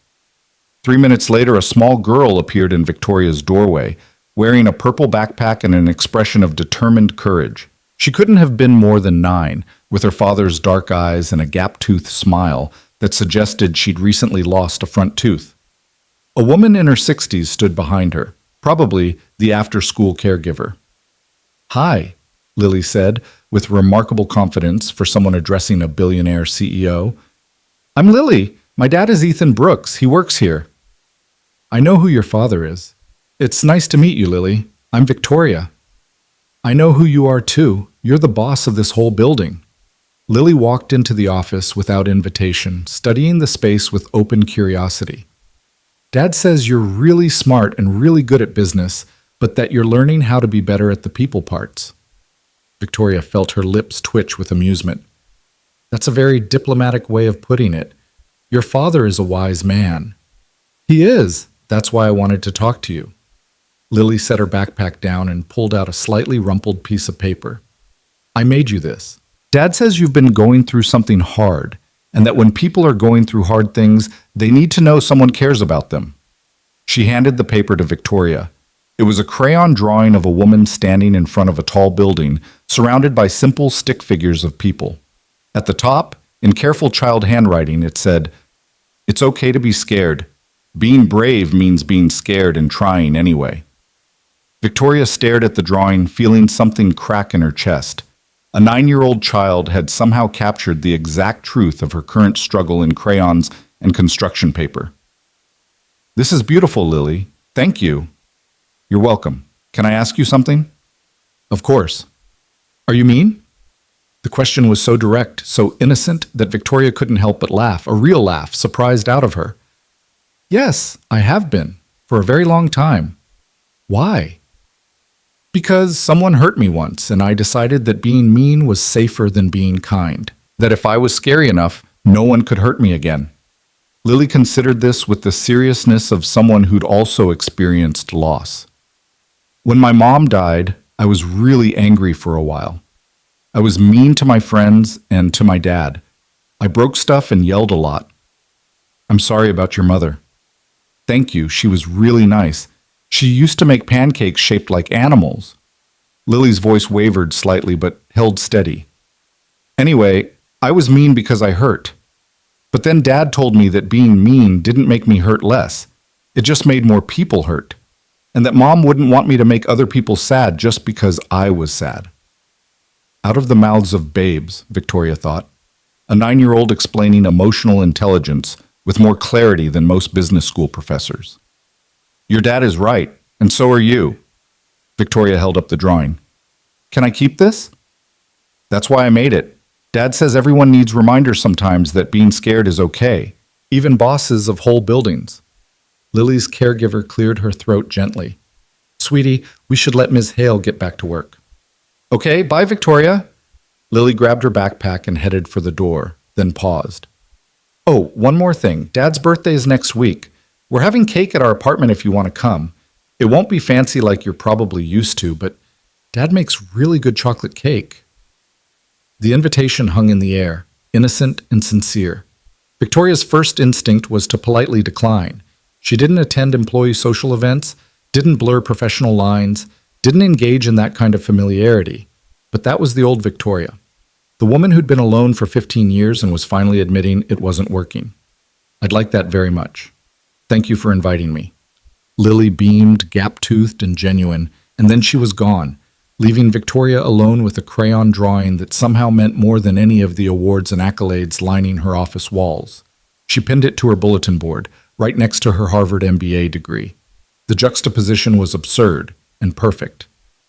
The rest of the week proceeded with Victoria making small, deliberate changes.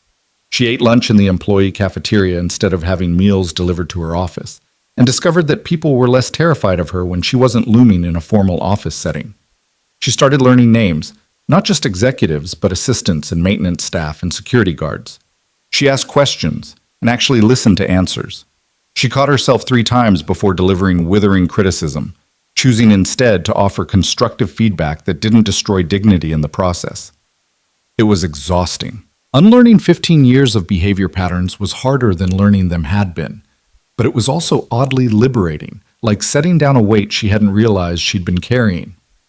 On Thursday afternoon, Victoria did something unprecedented. She called an all-staff meeting in the building's main auditorium, something that had never happened in the company's history. Her executive team looked nervous, uncertain what bomb she was about to drop. Employees filed in with expressions ranging from curious to terrified. Victoria stood at the podium, looking out at nearly 800 faces, and felt her heart hammering. Public speaking had never intimidated her. But public vulnerability was entirely different. Thank you all for coming, she began. I know this is unusual, and I know many of you are wondering what's happening. I'll be direct. Over the past few weeks, I've had some uncomfortable realizations about my leadership style and the culture I've created here. And I owe all of you an apology. The auditorium was dead silent. For years, I've led through fear and intimidation. I've prioritized results over people, efficiency over humanity, power over connection. I told myself this was necessary for success, that tough leadership produced excellent outcomes. And by some metrics, I was right. This company is enormously successful. Victoria paused, choosing her words carefully. But success at the cost of people's dignity and well-being isn't really success. It's just expensive cruelty. She could see shock rippling through the crowd. Several executives looked like they were questioning whether Victoria had been replaced by a clone. I can't undo years of damage in one speech. I can't erase the times I've humiliated people in meetings, crushed spirits, created an environment where fear was the primary motivator. But I can tell you that I'm committed to doing better, to building a company where excellence and humanity coexist, where people feel valued, not just utilized, where making a mistake doesn't mean risking your career. Victoria took a breath. This will be a process. I'm going to make mistakes while I figure out how to be a different kind of leader. But I'm asking for your patience while I learn, and I'm asking you to help me.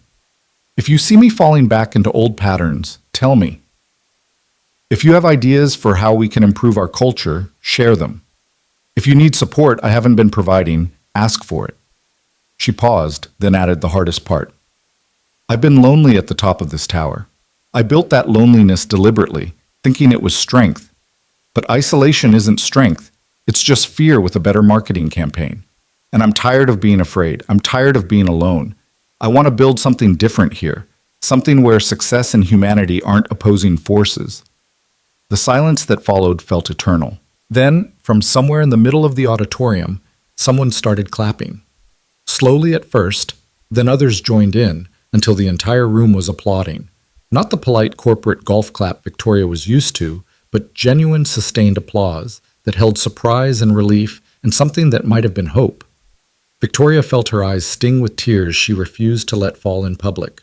She nodded her thanks and left the stage to Marcus, who'd prepared follow-up information about specific policy changes they were implementing.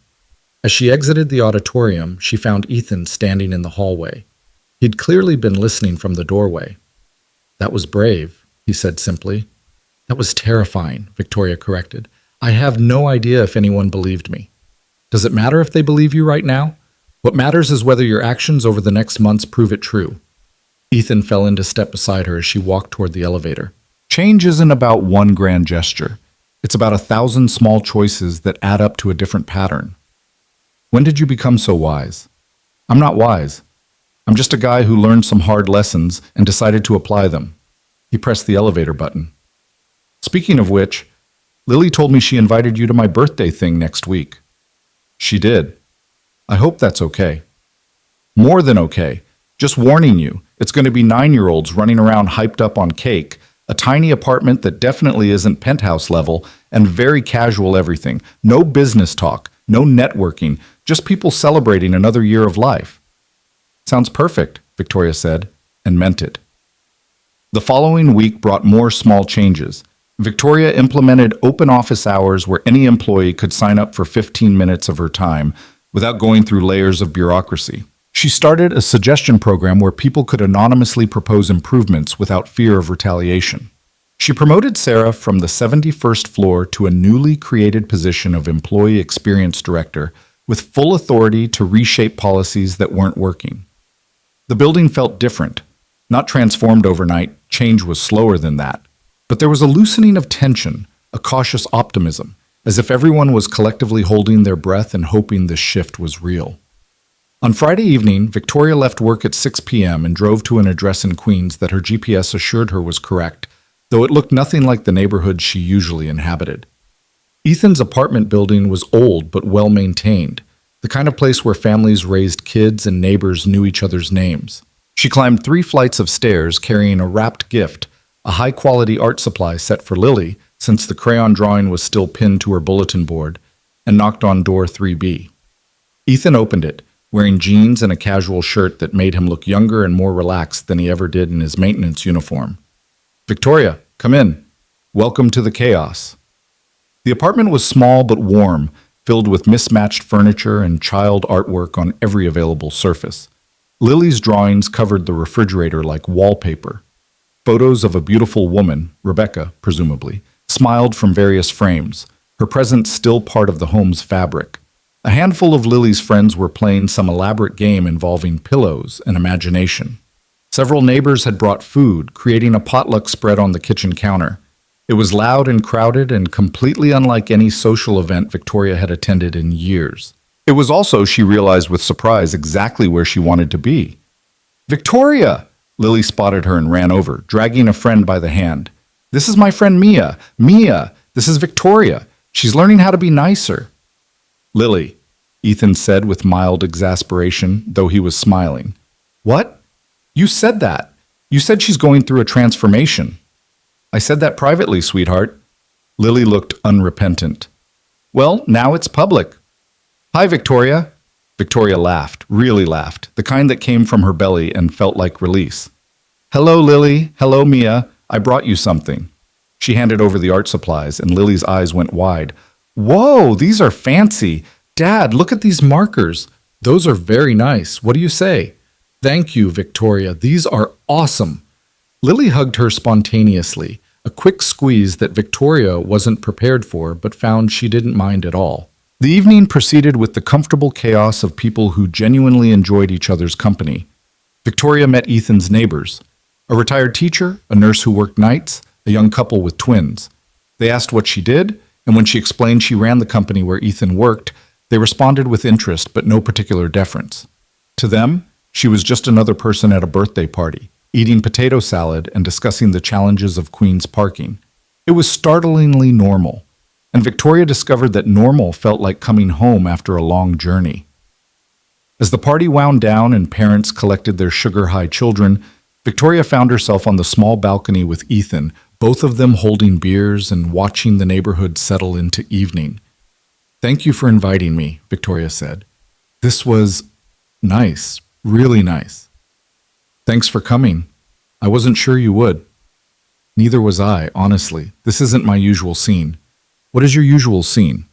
Victoria thought about her empty penthouse, her solitary meals, her evenings spent working or staring at walls.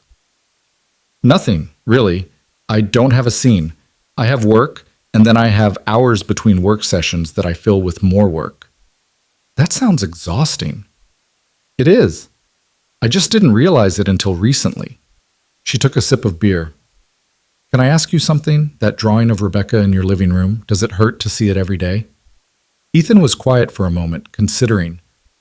Sometimes, but mostly it reminds me that I was lucky enough to love someone worth missing. That's not a bad thing to remember. You've rebuilt a life after losing her, a good life. How did you do it? I didn't have a choice, really.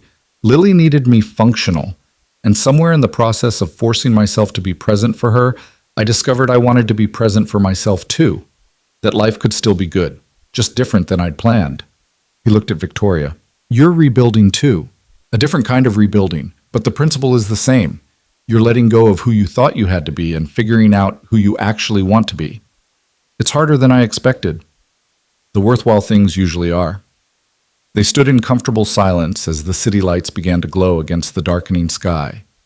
Victoria felt something shift in her chest, not the dramatic transformation of movie moments, but a quiet settling, like pieces of herself she'd scattered years ago finally finding their way back home.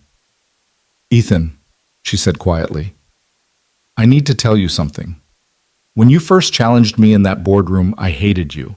I genuinely considered having you fired. I thought you were arrogant and inappropriate and completely out of line.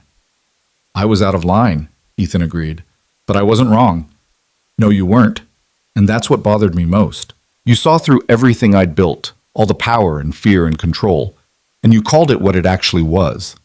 Loneliness in expensive clothes. She turned to face him. You've changed my life. In the space of a few weeks, you've made me question everything I thought I knew about leadership and success and what actually matters. And I don't know how to thank you for that. You don't need to thank me. You did the work yourself. I just asked some uncomfortable questions. You did more than that. You showed me what a life built on connection instead of fear actually looks like. You modeled a different way of being in the world, and you were patient with me while I figured out whether I was brave enough to try it myself. Ethan smiled. Are you? Brave enough? Victoria thought about the past few weeks, the apologies she'd made, the vulnerability she'd shown, the small daily choices to be human instead of powerful, the sheer terror of admitting she'd been wrong for 15 years. I'm getting there, she said. It helps having examples to follow. People who've been through hard things and came out the other side still capable of kindness. We've all got hard things in our history, Ethan said. The question is whether we let those things define us or teach us. From inside the apartment, Lily's voice called out, Dad! Victoria, come have cake. They went inside to find a chocolate cake with slightly lopsided frosting and 38 candles, creating a minor fire hazard. Lily had clearly helped with the decorating, given the enthusiastic sprinkle distribution. It was imperfect and homemade and more beautiful than any catered dessert Victoria had ever eaten at corporate events. Everyone sang happy birthday slightly off key. Ethan made a wish and blew out the candles. Lily demanded to know what he wished for, and he said what parents always say: "Can't tell you or it won't come true." But later, as Victoria was preparing to leave, Ethan walked her to the door and said quietly, "I wished for Lily to grow up in a world where people are kinder to each other than they have to be. Where success doesn't mean sacrificing humanity, where powerful people remember their people first." "That's a good wish," Victoria said. "I'll do my part to help make it come true." She meant it. And over the following months, she proved it. The changes at Hale Industries weren't overnight or dramatic. Victoria didn't wake up one day as a completely different person, but she made different choices day after day after day, until those choices became patterns, and those patterns became a new way of being. She implemented real work-life balance policies and enforced them even at executive levels. She created mentorship programs that paired senior leaders with junior staff. She started monthly town halls where employees could ask questions directly without fear of retaliation. She fired 2 executives who refused to adapt to the new culture, not with humiliation, but with severance packages and honest feedback about why their leadership styles no longer fit the company's values. The board was initially skeptical, but when employee retention improved dramatically, when innovation metrics went up, when the company appeared on best places to work lists for the first time in its history, they stopped questioning and started supporting. Victoria learned to say, "I don't know," when she didn't know. To say, "I was wrong," when she was wrong. To say, "I need help," when she needed help. Each admission felt like swallowing glass at first, but they got easier with repetition until they became almost natural. She had lunch with Marcus once a week, not to discuss work, but to actually get to know him. She discovered he was a talented amateur photographer whose work had been featured in local galleries. She'd worked beside him for 6 years and never known he had creative passions beyond task lists. She attended Lily's soccer games occasionally, standing on sidelines with other parents and cheering for kids she didn't know. It felt wonderfully ordinary, like being part of the world instead of hovering above it. She kept Lily's crayon drawing on her bulletin board as a reminder that bravery wasn't the absence of fear. It was moving forward despite it. And slowly, gradually, Victoria discovered something that shouldn't have been surprising, but somehow was. That building a life based on connection instead of control didn't make her weaker. If anything, it made her stronger. Because when crisis came, and it always came in business, she had a team that trusted her enough to follow her into uncertainty. She had people who offered honest feedback because they knew she'd listen. She had built something that could weather storms because it was founded on relationships, not just hierarchy. 6 months after that boardroom confrontation that started everything, Victoria was working late one evening when Ethan knocked on her open office door. He'd been promoted to building operations manager, a position Victoria had created specifically for him, recognizing that his talents were wasted on a mop. "Got a minute?" he asked. "For you, always. Come in."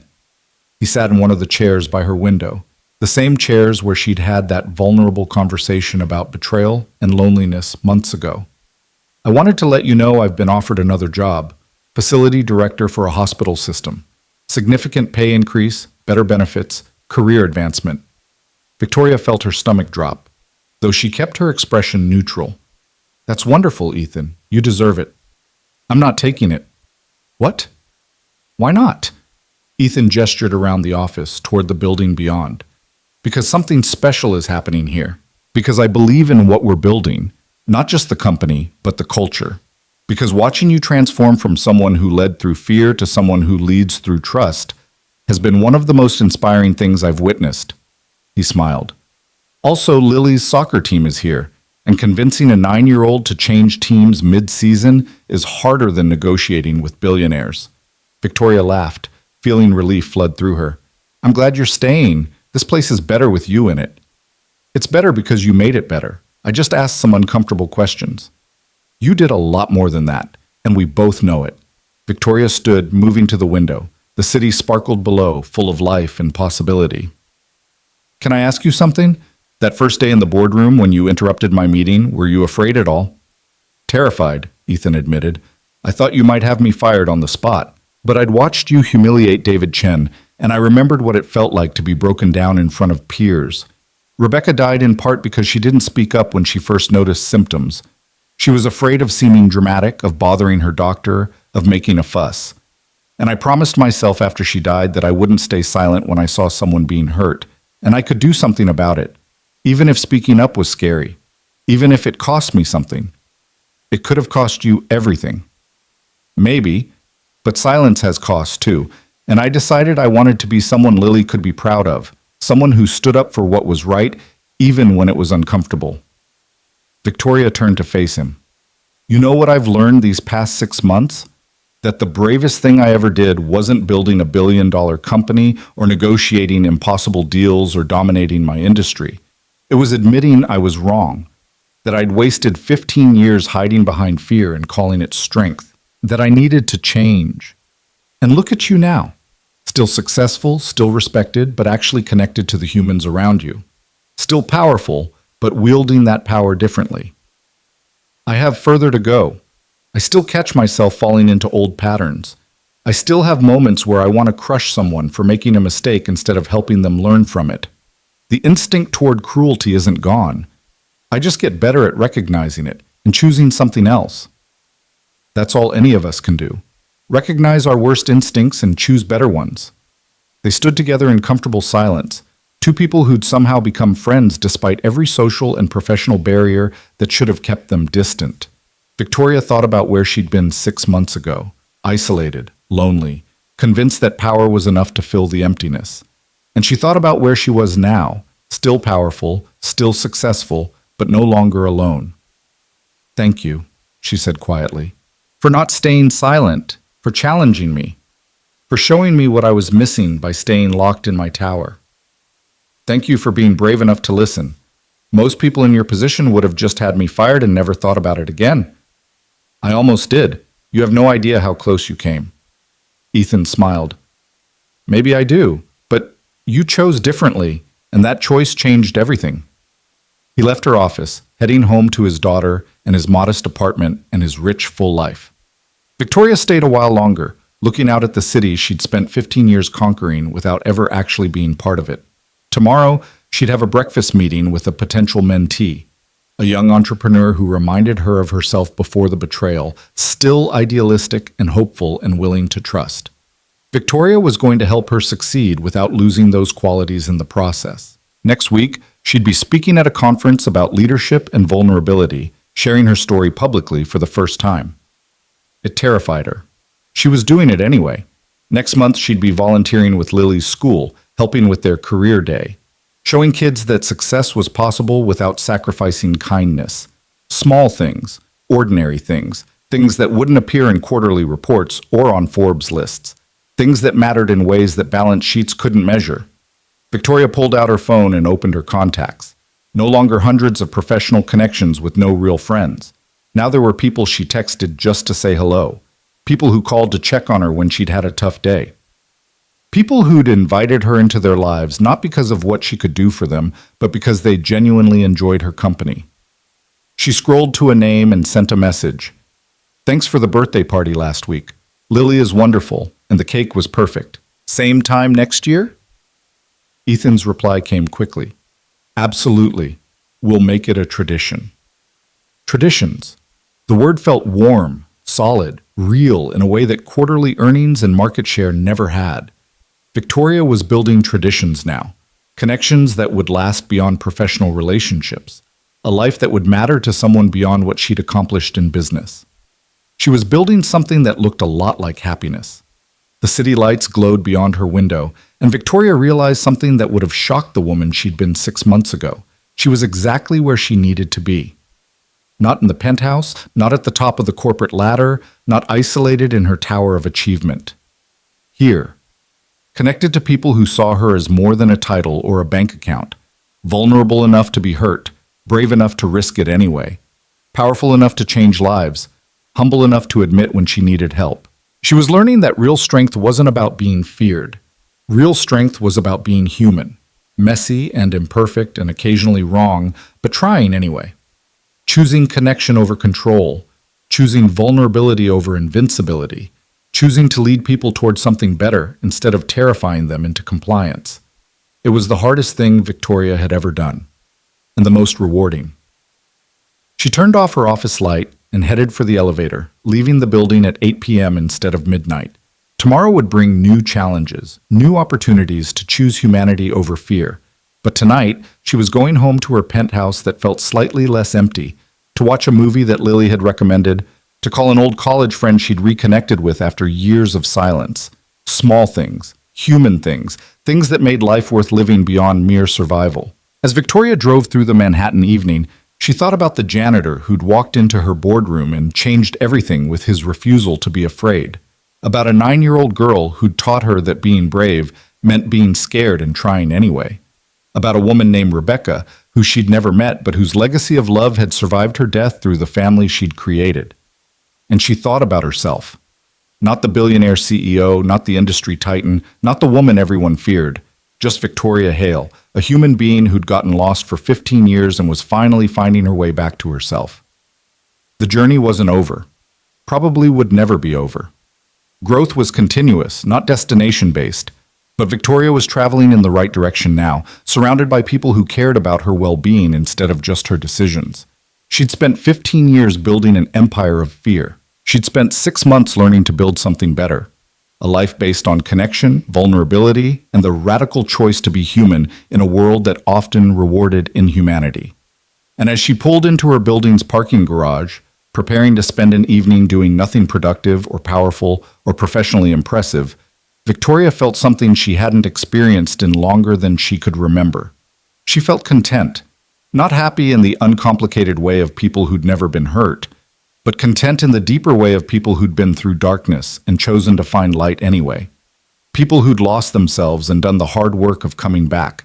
People who'd learned that power without humanity was just expensive loneliness, and that the bravest thing you could do was admit you needed people even when every instinct screamed for self-protection. The city hummed around her, full of millions of lives being lived in millions of different ways. Each one mattered. Each one was valuable. Each one contained someone just as complex and important as she was, regardless of wealth or status or accomplishments. Victoria finally understood that, finally felt it in her bones instead of just knowing it intellectually. And in that understanding, in that hard-won empathy, she found something worth more than all her billions combined. She found herself. The real version. The human version. The one who'd been buried under 15 years of armor and fear and loneliness. She found home. Not a place.